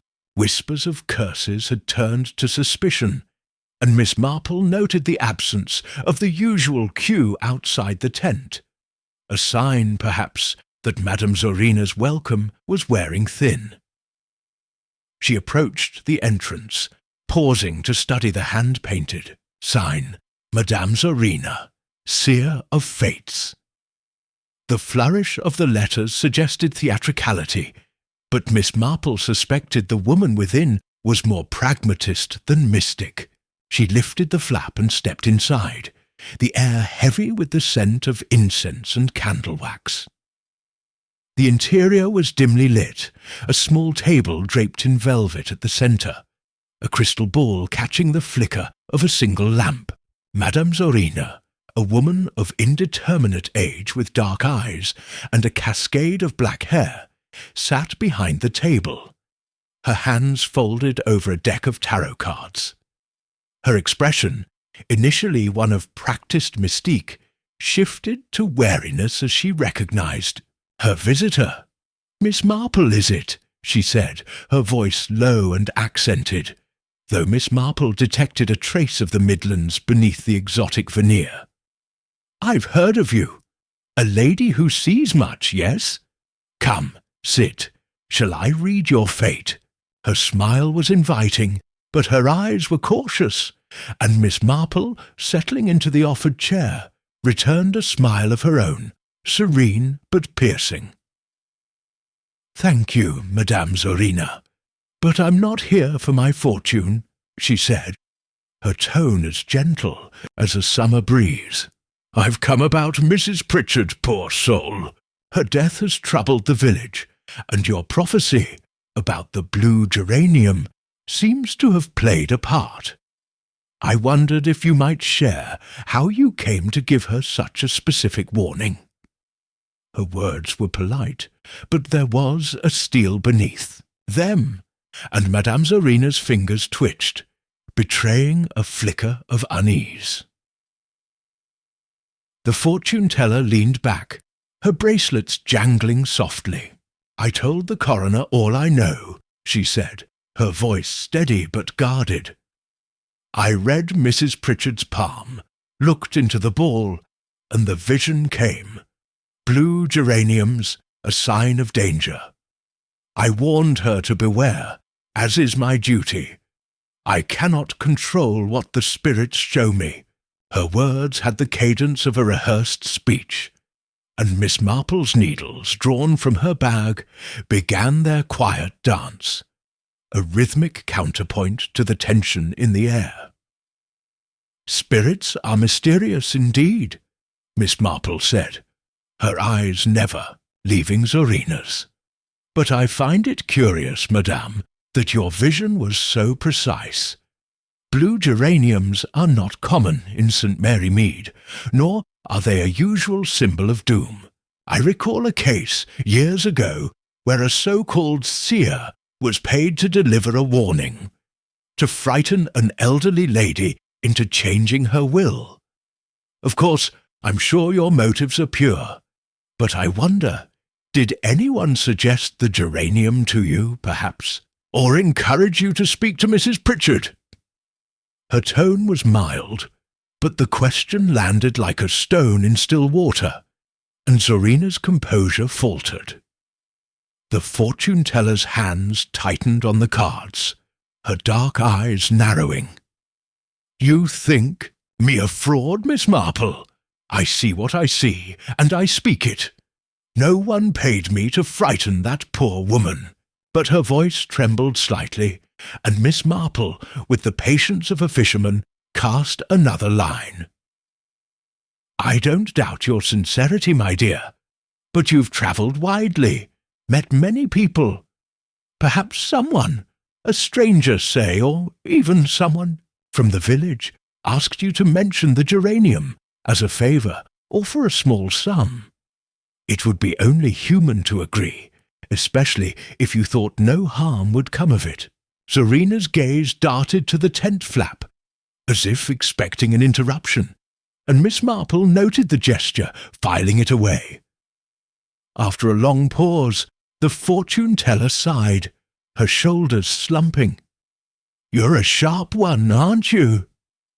she said, her accent slipping further, revealing a blunt pragmatism. "All right, I'll tell you, but it's not what you think. A woman came to me 2 weeks before I saw Mrs. Pritchard. She wore a hooded coat, kept her face hidden, and paid me 10 shillings to give the geranium warning. Said it was a prank, to tease an old friend. I didn't know it'd end like this. How could I? She gave me no name, and I never saw her again." Miss Marple's heart quickened, but her face remained serene. "A woman, you say? How interesting. Can you describe her at all? Her voice, perhaps, or her manner?" Zorina frowned, her fingers tracing the edge of the table. "Her voice was low, educated, like a lady's, but nervous, like she was afraid of being seen. She was tall, I think, but the coat hid her shape. She came at dusk, slipped in and out quick. That's all I know, I swear." Her tone was earnest, and Miss Marple, studying her, sensed truth laced with omission. Zorina was no mastermind, but she was not entirely innocent either. "Thank you, madam," Miss Marple said, rising with a polite nod. "You've been most helpful. I trust you'll keep this between us for now. The village is unsettled, and we wouldn't want to add to its troubles." Zorina nodded, her relief palpable, and Miss Marple stepped back into the mist, her mind racing. A hooded woman, paying for a prophecy, pointed to a deliberate plot, one that used Zorina as a pawn. Clara Wade, with her access and motive, was the obvious suspect. But Evelyn Carter, despite her timidity, could not be ruled out. Roland, too, might have orchestrated it through a proxy, his charm masking a cunning mind. Her next task was to test this new thread against the household. She decided to visit Laurel Cottage, under the guise of offering condolences, to observe Clara and Evelyn's reactions to a subtle probe. The cottage was quiet when she arrived, its garden bare under the November sky. Evelyn answered the door, her face pale and her eyes red-rimmed, as if she had been crying. "Miss Marple," she said, her voice trembling, "it's kind of you to come. Everything's so empty now." She led the way to the drawing-room, where Clara was sorting Georgina's papers, her expression one of weary efficiency. "Miss Marple, what a surprise," Clara said, setting aside a ledger. "I'm just tidying up. Mrs. Pritchard left things in a bit of a mess." Her tone was brisk, but Miss Marple noted a flicker of unease in her eyes, as if she sensed the visit was not purely social. Roland was absent, Evelyn explained, having gone to town to meet with Georgina's solicitor. Miss Marple settled into a chair, her knitting bag at her side, and steered the conversation to the fortune-teller. "I paid a visit to Madame Zorina today," she said, her tone casual. Such an intriguing woman, though I suspect her visions are more theatrical than divine. She mentioned something curious, that a woman paid her to give Mrs. Pritchard the geranium warning as a sort of prank. I wonder if either of you heard of such a thing, perhaps someone in the village with a mischievous streak. Her words were light, but her eyes moved between Clara and Evelyn, watching for the telltale signs of guilt or fear. Clara's hands stilled, her lips tightening. A prank? That's outrageous to prey on Mrs. Pritchard's nerves like that. I never heard of anyone planning such a thing, and I'd have put a stop to it if I had. Her voice was firm, but Miss Marple caught a slight tremor in her fingers, an echo of their earlier encounter. Evelyn, meanwhile, shrank into her chair, her handkerchief twisted in her lap. I don't know anything about it," she stammered. "Who would do something so cruel?" Her eyes darted to Clara, then away, and Miss Marple filed the gesture away, a sign of suspicion or fear. The conversation shifted to Georgina's memorial. But Miss Marple's mind was elsewhere. Clara's defensiveness and Evelyn's nervousness suggested they knew more than they admitted, but neither had cracked under her gentle pressure. She left the cottage with a polite farewell, her thoughts turning to Roland. His absence today was convenient, but his solicitor visit offered a chance to probe his financial state. Miss Marple recalled Mrs. Price's gossip about Roland's debts, a motive that could drive a man to desperate acts. A word with the village bank manager, Mr. Withers, might confirm the rumours, though discretion would be key. She made her way to the bank, a small brick building near the shop. Mr. Withers, a fastidious man with a penchant for order, greeted her warmly. "Miss Marple, always a pleasure. Come about the bazaar funds, I presume?" She smiled, shaking her head. "Not today, Mr. Withers. I was hoping for a word about young Mr. Pritchard, Roland, that is. I understand he's handling his aunt's estate, and I wondered if he's been under strain. The village does talk, you know, about his circumstances." Her tone was apologetic, but her eyes were sharp, and Mr. Withers hesitated, then lowered his voice. "Between us, Miss Marple, he's in deep," he said. "Owes half the county from what I hear, gambling mostly, and some bad investments.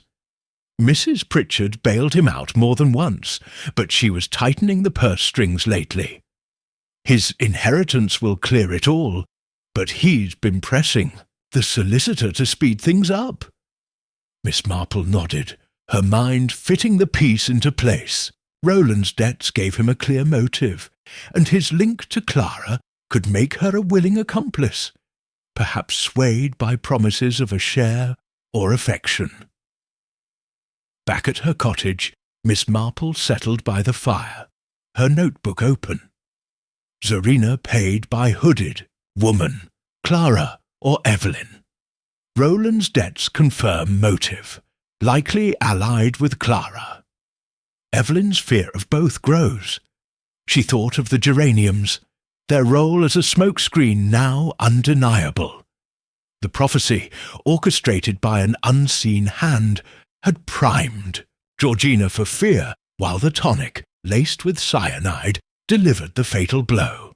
But the hooded woman's identity was the missing link, and Miss Marple suspected Clara, with her access and nerve, was the likely candidate.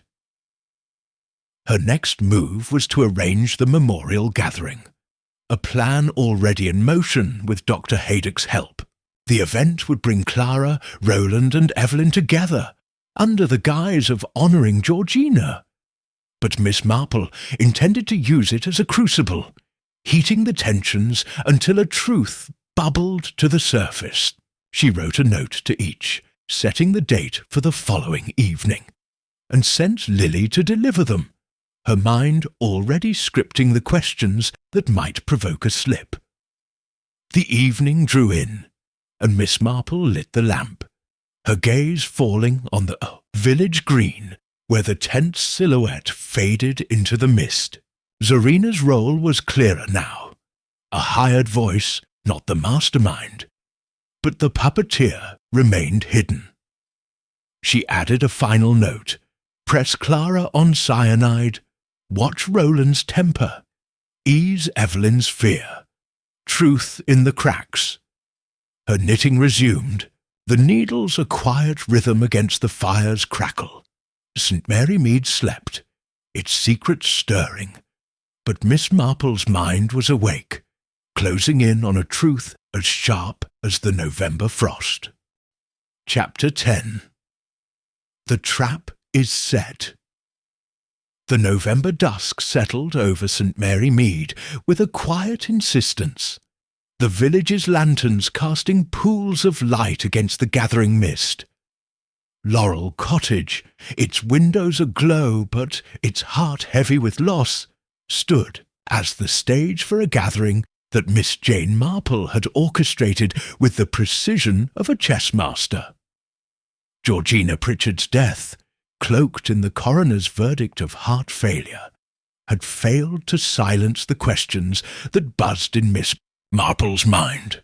The blue geraniums, the near-empty tonic bottle, Clara Wade's cyanide purchase, Roland Pritchard's debts, and Evelyn Carter's fearful revelations had woven a tapestry of suspicion. And tonight, Miss Marple intended to pull a thread that might unravel it. The memorial gathering, ostensibly to honour Georgina, was her trap, and she approached it with the calm resolve of one who knew human nature's frailties.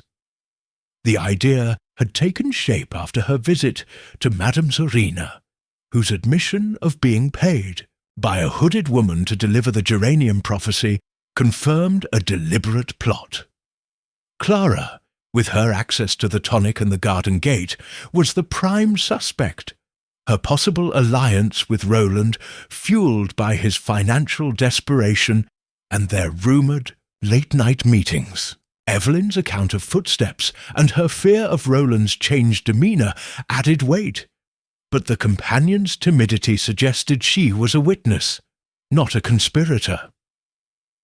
Miss Marple, with Dr. Haydock's assistance, had sent invitations to Clara, Roland and Evelyn, framing the evening as a village tribute to Georgina's memory.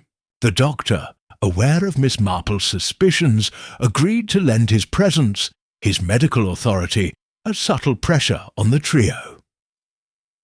Miss Marple arrived at Laurel Cottage as the clock struck 6, her tweed coat buttoned against the chill, and her knitting bag tucked under her arm. The drawing-room, warmed by a blazing fire, was arranged with chairs in a semicircle, a table laden with tea and sandwiches signalling a sombre occasion. Clara greeted her with a tight smile, her nurse's uniform, replaced by a plain black dress that did little to soften her brisk demeanour. "Miss Marple, Dr. Haydock, thank you for organising this," she said, her voice steady but her eyes wary. "It's good to honour Mrs. Pritchard properly."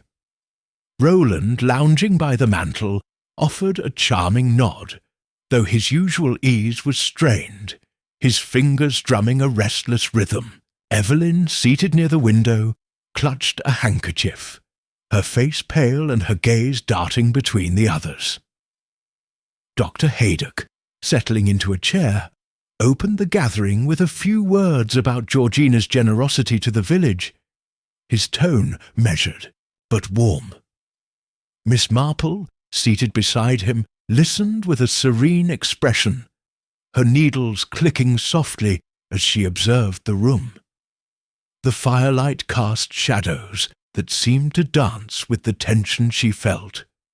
Clara's rigid posture, Roland's forced nonchalance, Evelyn's trembling hands. As the doctor concluded, Miss Marple took her cue, her voice gentle but deliberate. "It's a comfort to gather like this," she said, "to remember dear Georgina. She was so much a part of St. Mary Mead, though her fears, poor soul, weighed heavily on her. That prophecy about the blue geraniums. It's extraordinary, isn't it, how it seemed to come true. I was speaking with Madame Zorina, and she mentioned something quite startling, that a woman paid her to give the warning, as a sort of jest. I wonder if any of you heard of such a prank, perhaps among Georgina's acquaintances." Her words were light, almost gossipy, but her eyes moved from Clara to Roland to Evelyn, watching for the crack in their facades. Clara's teacup paused midway to her lips, her face draining of colour. "Paid her," she said, her voice sharp. "That's monstrous, to toy with someone so fragile. I never heard of any such thing, Miss Marple, and I'd have reported it if I had." Her indignation was convincing, but Miss Marple noted the way her hand gripped the cup, the knuckles whitening. Roland, lighting a cigarette, laughed, a brittle sound that cut through the room. A prank? Sounds like something a bored village gossip might cook up. Aunt was always falling for that. Sort of nonsense. No offence, Miss Marple, but you're chasing shadows. His tone was dismissive, but his eyes flicked to Clara. A fleeting glance that Miss Marple caught. Evelyn, meanwhile, shrank further into her chair, her handkerchief twisted into a knot. I don't know anything about it, she whispered, her voice barely audible. It's too cruel to think someone would do that. Her eyes darted to Roland, then away. And Miss Marple, with the instinct of a hunter sensing movement, pressed further. It is cruel, Evelyn, but sometimes cruelty hides in plain sight. I was also told, by Mrs. Price, I believe, that the chemist recorded a curious purchase some time before Georgina's death. Potassium cyanide, bought by someone in this household.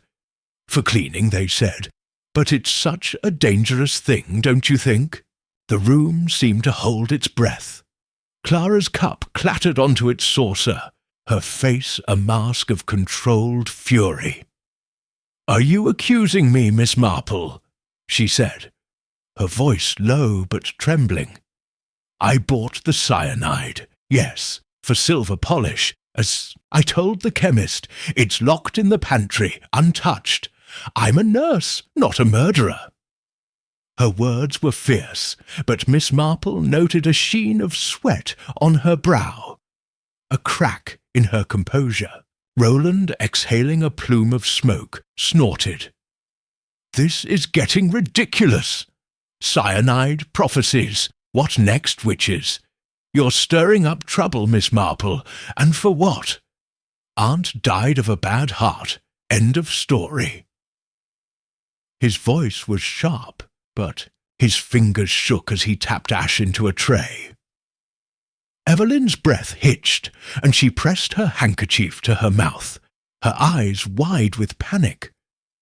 Dr. Haydock, sensing the rising tension, cleared his throat.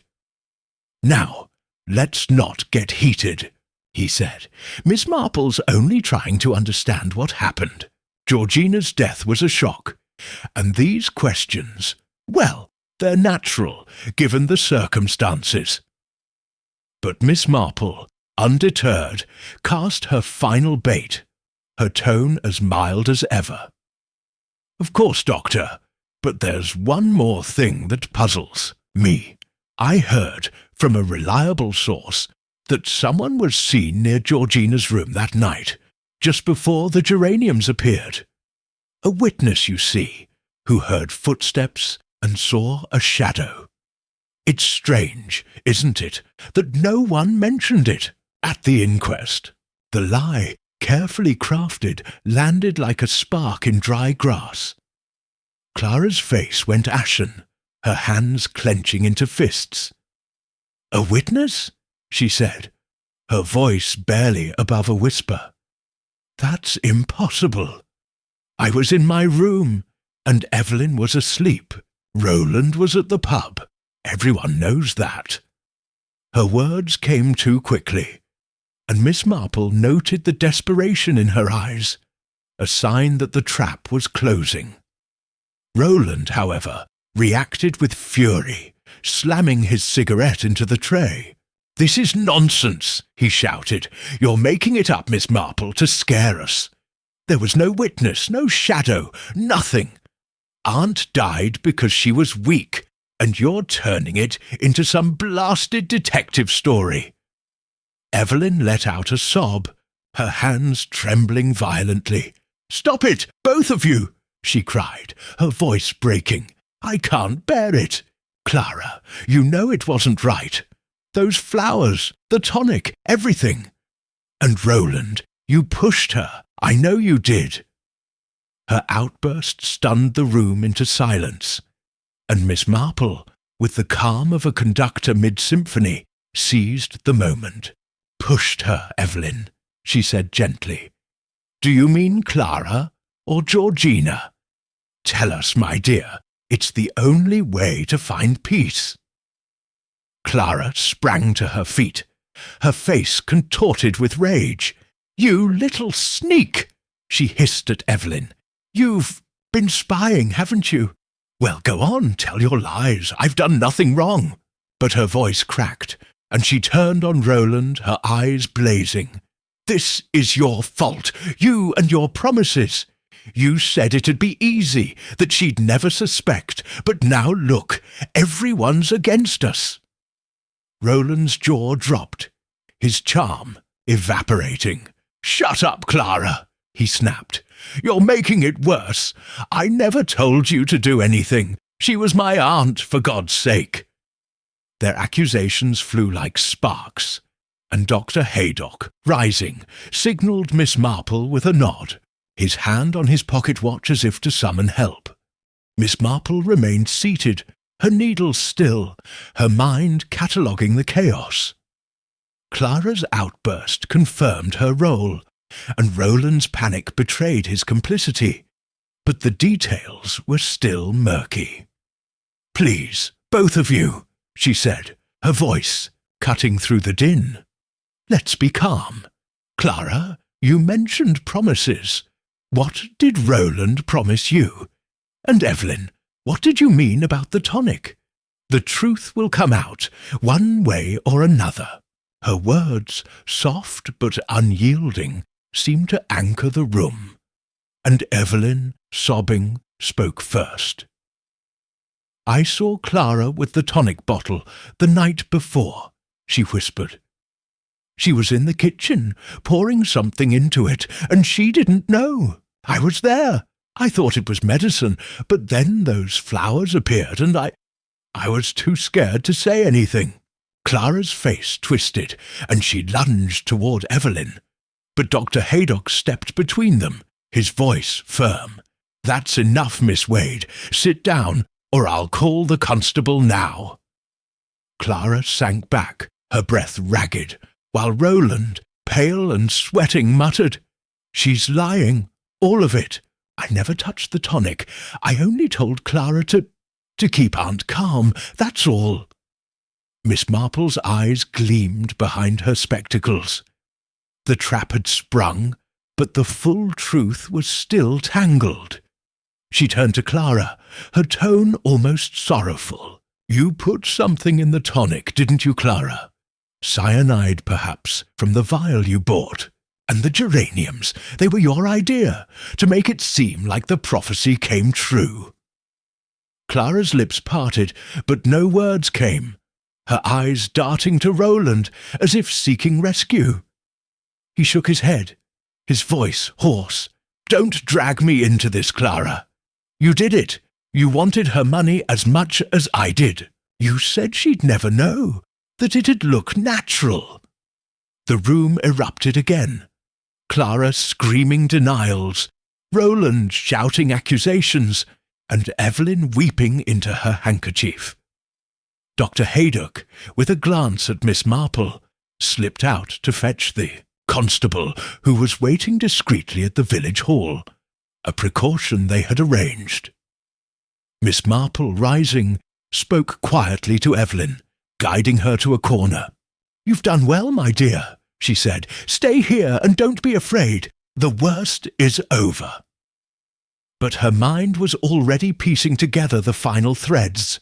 Clara's act, Roland's manipulation, the hooded woman who had paid Zorina, the constable's arrival, a burly man named Sergeant Polk, brought order, and Clara and Roland, still trading blame, were separated for questioning. As the gathering dissolved into chaos, Miss Marple stepped into the garden, the mist cool against her face. The geraniums were gone, but their shadow remained, a testament to a plan that had almost succeeded. Clara had poisoned the tonic, she was certain, and Roland had goaded her, promising a share of the inheritance.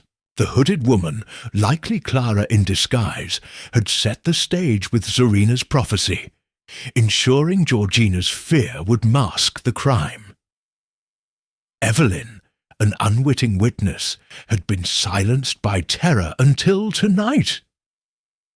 Back at her cottage, Miss Marple settled by the fire, her notebook open.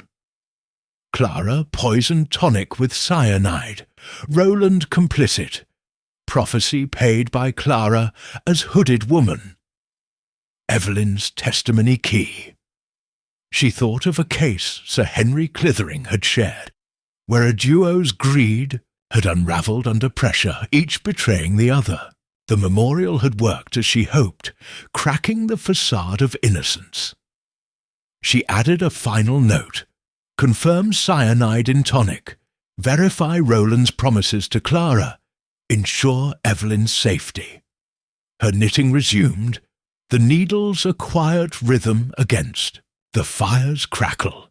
St. Mary Mead stirred with the night's drama. But Miss Marple's mind was calm, the trap sprung, and the truth within reach. Chapter 11. The Truth Unravelled. The mist that had cloaked St. Mary Mead for days lifted on a crisp November morning, revealing a village poised on the edge of revelation. Laurel Cottage, its sombre facade softened by the pale sunlight, was no longer just a house of mourning, but the epicentre of a drama that had unravelled the night before. Miss Jane Marple's carefully staged memorial gathering had shattered the fragile veneer of innocence surrounding Georgina Pritchard's death, exposing Clara Wade and Roland Pritchard as conspirators in a plot as cold as the frost now glazing the garden.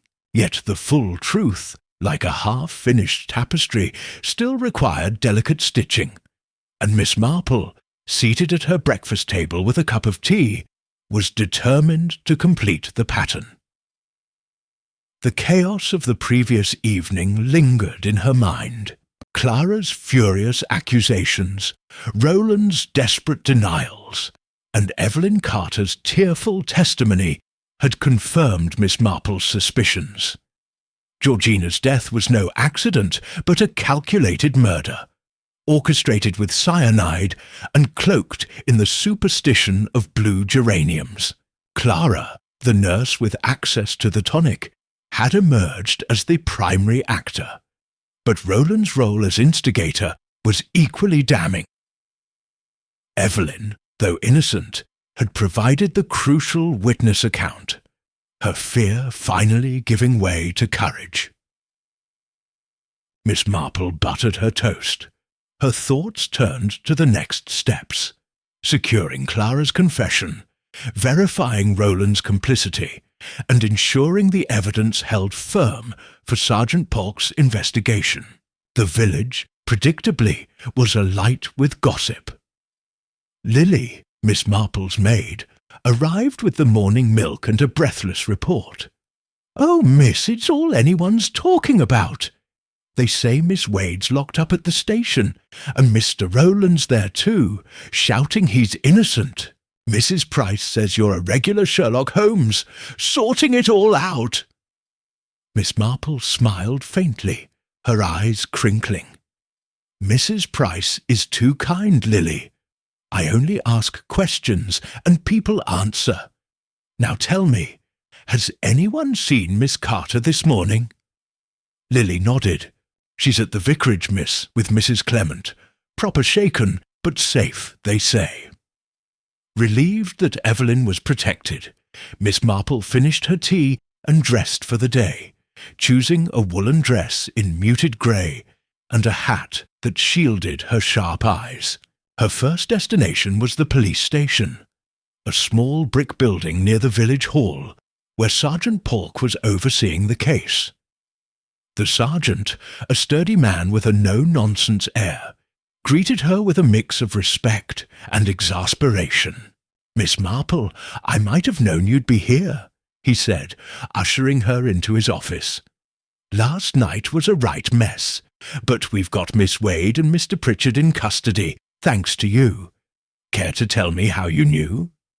Miss Marple settled into a chair, her knitting bag at her feet. "I knew nothing, Sergeant, until they told me themselves," she said, her voice gentle but firm. Miss Wade's purchase of cyanide, the tonic bottle's depletion, Mr. Pritchard's debts, and Miss Carter's account of footsteps. They all pointed to a plan. The geraniums were a distraction, to make Mrs. Pritchard's death seem fated. I only provided the nudge, and their guilt did the rest. Her needles clicked softly, a rhythmic counterpoint to Polk's scribbling as he took notes. Clara's confession, Polk explained, had come haltingly in the early hours. She broke down around midnight, he said, flipping through his notebook.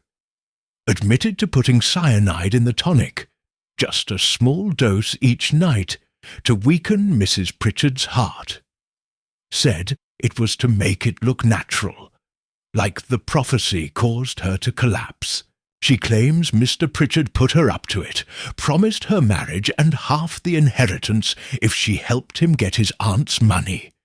He's denying it, of course, says he only joked about wanting her gone, never meant for it to happen.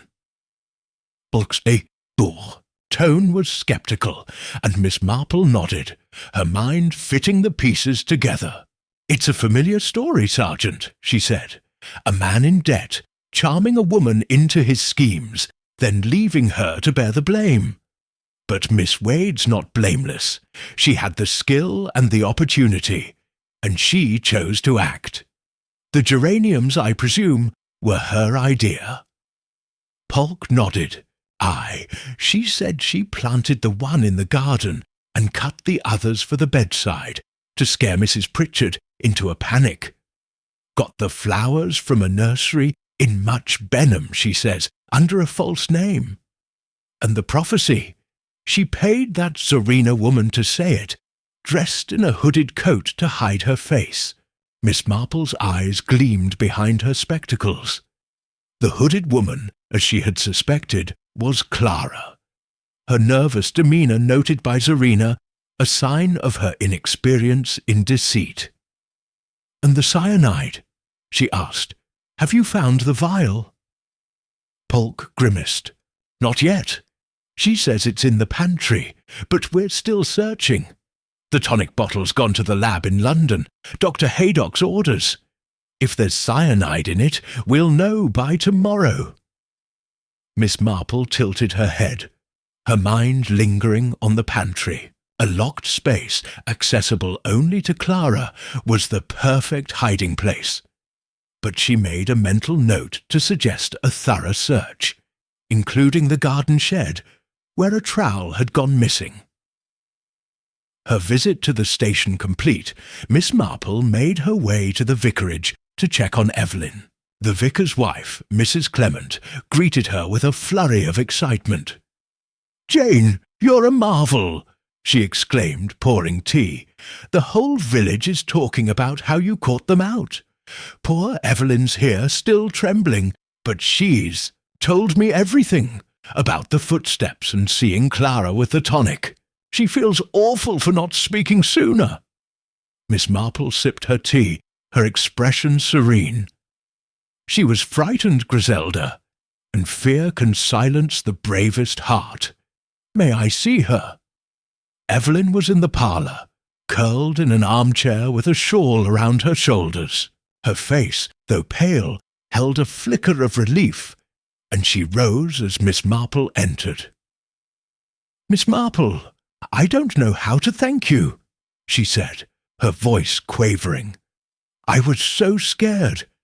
But when you spoke last night, I knew I had to tell the truth." Miss Marple patted her hand, settling beside her. "You did splendidly, Evelyn. But tell me, is there anything else you remember? Perhaps about Clara and Roland, or something you saw that night? Even the smallest detail can help." Evelyn's brow furrowed, her hands twisting the shawl. "There was one thing," she said hesitantly. "The night before Mrs. Pritchard died, I saw Clara in the garden, near the rose arbour, after dark. She had a lantern, and she was digging, or maybe burying something. I thought she was tending, the flowers, but now I wonder if it was the cyanide or those geraniums. Miss Marple's heart quickened, but her face remained calm.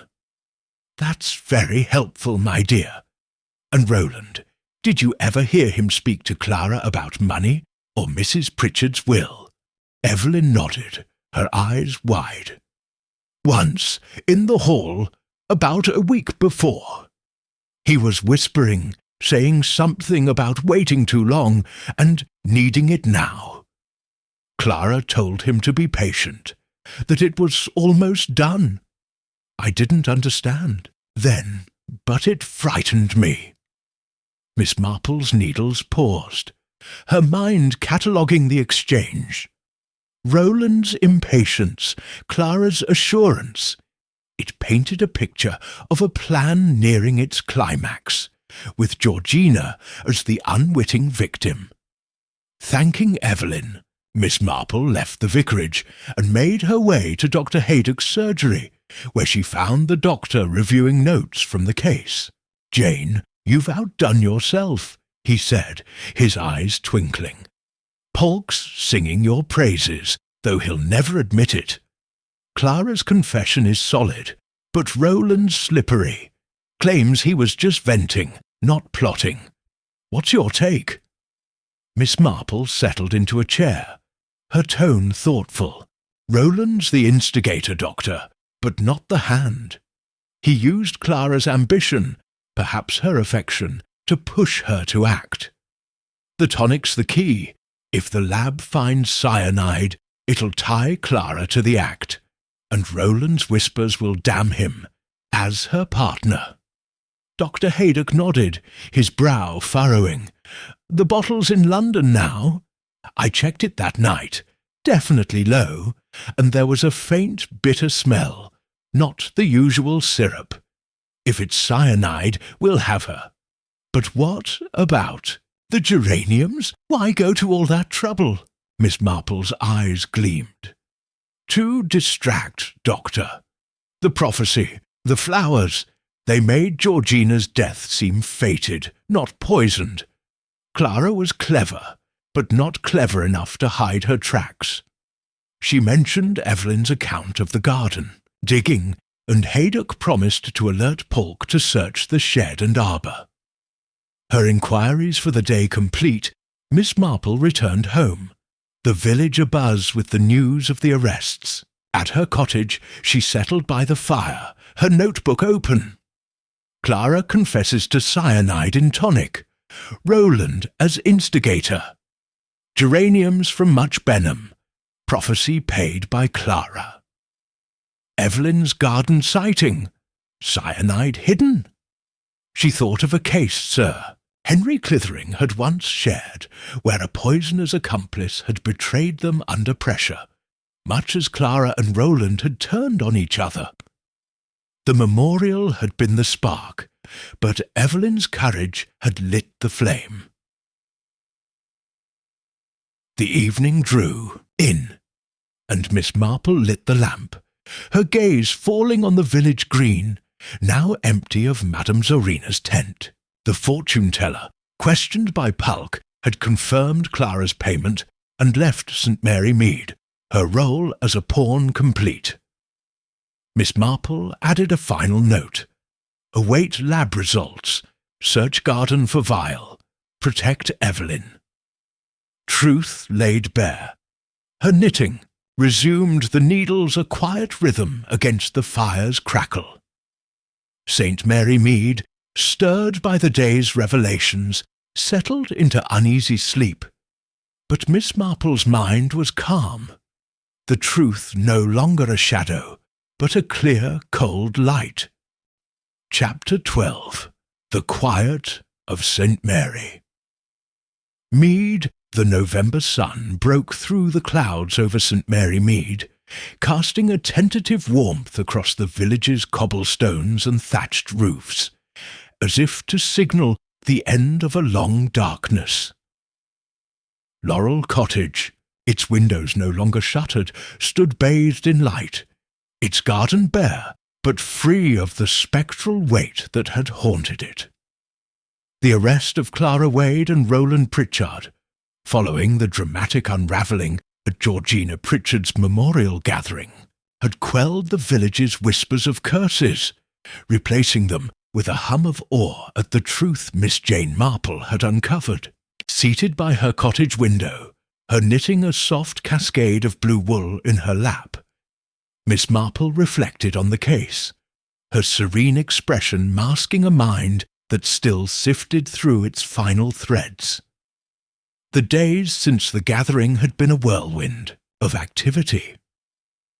Sergeant Polk, spurred by Miss Marple's suggestion, had searched Laurel Cottage's garden shed and found the missing trowel, its blade crusted with soil that matched the patch where the mysterious geranium had stood. Nearby, buried beneath a rose bush, they uncovered a small vial, its label confirming potassium cyanide, the last piece of evidence tying Clara to the crime. The laboratory in London, analysing Georgina's tonic bottle, detected traces of cyanide, enough to weaken her heart over days and trigger a fatal collapse on the stormy night of her death. Clara's confession, though halting, had filled in the gaps, and Roland's attempts to distance himself crumbled under the weight of Evelyn Carter's testimony and his own incriminating whispers. Miss Marple, sipping her morning tea, turned, her thoughts to the human frailties that had driven the tragedy. Clara, a woman of skill and ambition, had been swayed by Roland's promises: marriage, wealth, a life beyond the confines of nursing. Roland, drowning in debts, had seen his aunt's fortune as his salvation, manipulating Clara's affections to secure it. The blue geraniums, a theatrical flourish, had been Clara's invention, inspired by the dining room's wallpaper and planted to amplify Georgina's fear, masking murder as prophecy. Miss Marple recalled a case from her youth, where a governess had used a child's nightmares to conceal theft. The principle eerily similar: exploit weakness, and the crime hides itself. The village, ever quick to embrace a resolution, had returned to its rhythms, though the story of the blue geraniums lingered in tea-shops and over garden hedges. Mrs. Bantry, visiting Miss Marple for tea the previous day, had been full of admiration. "Jane, you're a wonder," she had said, her eyes gleaming. "To think it was poison all along, and those flowers just a trick. How did you know Clara was behind it?" Miss Marple had smiled, her needles clicking. "I didn't know, Dolly, until she told me. People reveal themselves if you listen. Clara's impatience, Roland's debts, Evelyn's fear, they all spoke in their way." Mrs. Bantry had laughed, calling her a village sleuth, but Miss Marple, with her quiet humility, had demurred, her mind already turning to the loose ends that remained. One such end was Evelyn, whose courage had tipped the scales. Miss Marple, concerned for the companion's well-being, had arranged to meet her at the vicarage that morning. Dressed in a soft green cardigan and a hat adorned with a single feather, she walked the lane to the vicarage, the air crisp with the scent of fallen leaves. Mrs. Clement greeted her with a warm embrace, her parlour a haven of chintz and teacups. "Jane, Evelyn's been asking for you," she said, pouring tea. "She's stronger now, but still shaken. She feels guilty, poor thing, for not speaking sooner." Evelyn, seated by the window, looked less haunted than before, her hands steady as she accepted a cup. "Miss Marple, I owe you so much," she said, her voice soft but clear. "If you hadn't pushed me to speak, I'd still be hiding, afraid of my own shadow." Miss Marple patted her hand, her touch as light as a butterfly's wing. "You were brave, Evelyn, braver than you know. But tell me, how are you faring? The village can be a trying place, with all its talk." Evelyn managed a small smile. "Better, thanks to Mrs. Clement.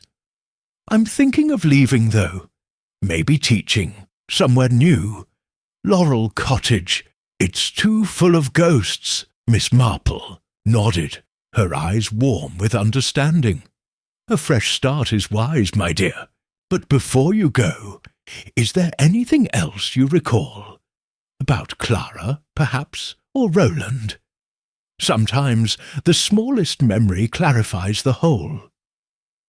Evelyn's brow furrowed, and she sipped her tea, thinking. "There was one thing," she said slowly, "a letter I saw on Clara's desk a few weeks before. It wasn't to her sister, like she usually sent. It was addressed to a man in Bristol, someone named Charles. I didn't read it, but it looked personal, full of her handwriting. I thought it odd, her being so private." The detail, though minor, sparked Miss Marple's interest. A man in Bristol could explain Clara's ambition. Perhaps a lover, or a confidant who fueled her dreams beyond Roland's promises. She made a mental note to mention it to Sergeant Polk, who might trace the correspondence. "That's very helpful, Evelyn," she said. "And Roland, did he ever mention this Charles, or anything about Bristol?" Evelyn shook her head. "No, but he was always whispering with Clara, especially after I turned him down. I think he knew she had someone else, but he didn't care, as long as she helped him." The conversation turned to lighter matters, and Miss Marple left the vicarage with a promise to write to Evelyn once she settled elsewhere. Her next stop was the police station, where Sergeant Polk was finalizing his report for the magistrate. The sergeant, his desk cluttered with papers, greeted her with a wry smile. "Miss Marple, you're a regular fixture now," he said, offering a chair.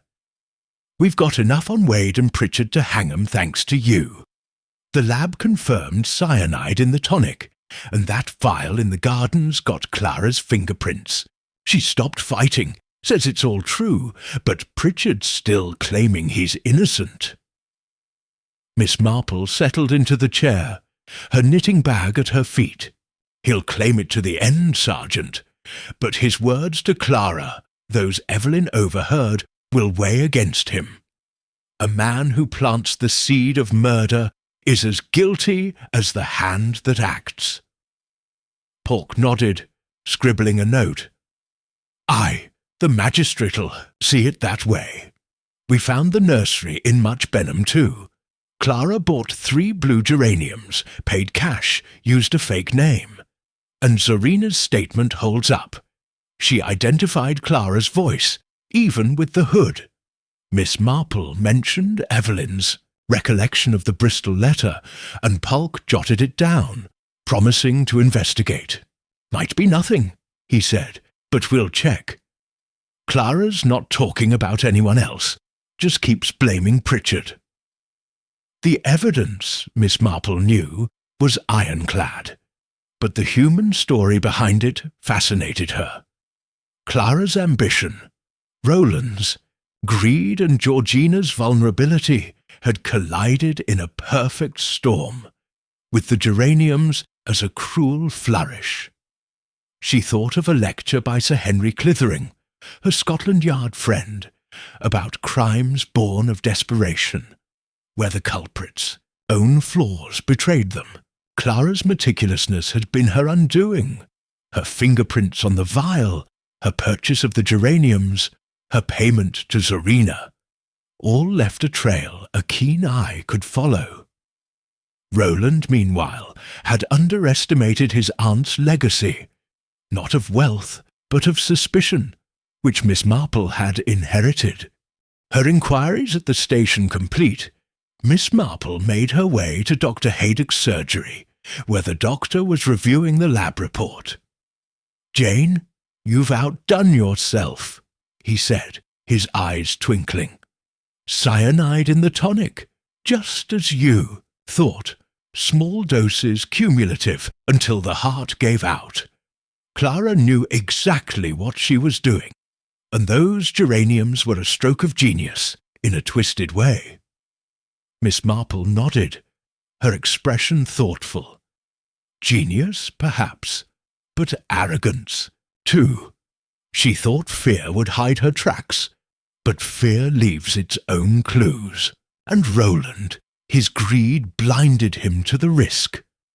Dr. Haydock leaned back, his pipe unlit. "What I don't understand is why Clara went along with it. She had a good position, a steady income. Why risk it all for a man like Pritchard?" Miss Marple's needles clicked softly, her mind drifting to Evelyn's mention of the Bristol letter. "Perhaps it wasn't just for Roland," she said. "There may have been another dream, a life elsewhere, with someone like this Charles in Bristol." Roland's promises were the spark, but Clara's own desires fanned the flame. Haydock raised an eyebrow, impressed. "You see it all, don't you, Jane? Like a spider in a web, catching every tremor." Miss Marple smiled, demurring, but her mind was already elsewhere, tying up the final threads. The geraniums, she mused, had been uprooted from the garden, just as the truth had been uprooted from the shadows. Clara's plan, meticulous yet flawed, had relied on superstition to obscure science, but human nature, greedy, fearful, betrayed, had undone her. Roland, complicit but not the hand, faced conspiracy charges. His charm no match for the law's slow grind. Evelyn, freed from her silence, would find a new path, her courage a quiet victory. Back at her cottage, Miss Marple settled by the fire, her notebook open. Clara's cyanide confirmed, vial found, geraniums traced. Roland's conspiracy clear, Evelyn safe. Bristol letter, motives root. She thought of Georgina, alone in her final moments, her fear a weapon turned against her. The blue geraniums, once a symbol of dread, were now just flowers, their power stripped by truth. Miss Marple recalled a proverb her mother had loved. "The wicked flee when no man pursueth, but the righteous are bold as a lion." Clara and Roland had fled in their way, but the village's quiet righteousness, embodied in its watchful spinster, had pursued them. The evening drew in, and Miss Marple rose to light the lamp, her gaze falling on the village green, now empty of tents and prophecies. She murmured to her cat, Pearl, curled by the hearth, "Superstition, my dear, is a dangerous thing, but not so dangerous as the heart that wields it." Her knitting resumed, the needles a quiet rhythm against the fire's crackle. Saint Mary, Mead slept, its secrets laid bare, and Miss Marple's mind, ever vigilant, rested in the calm of a mystery solved.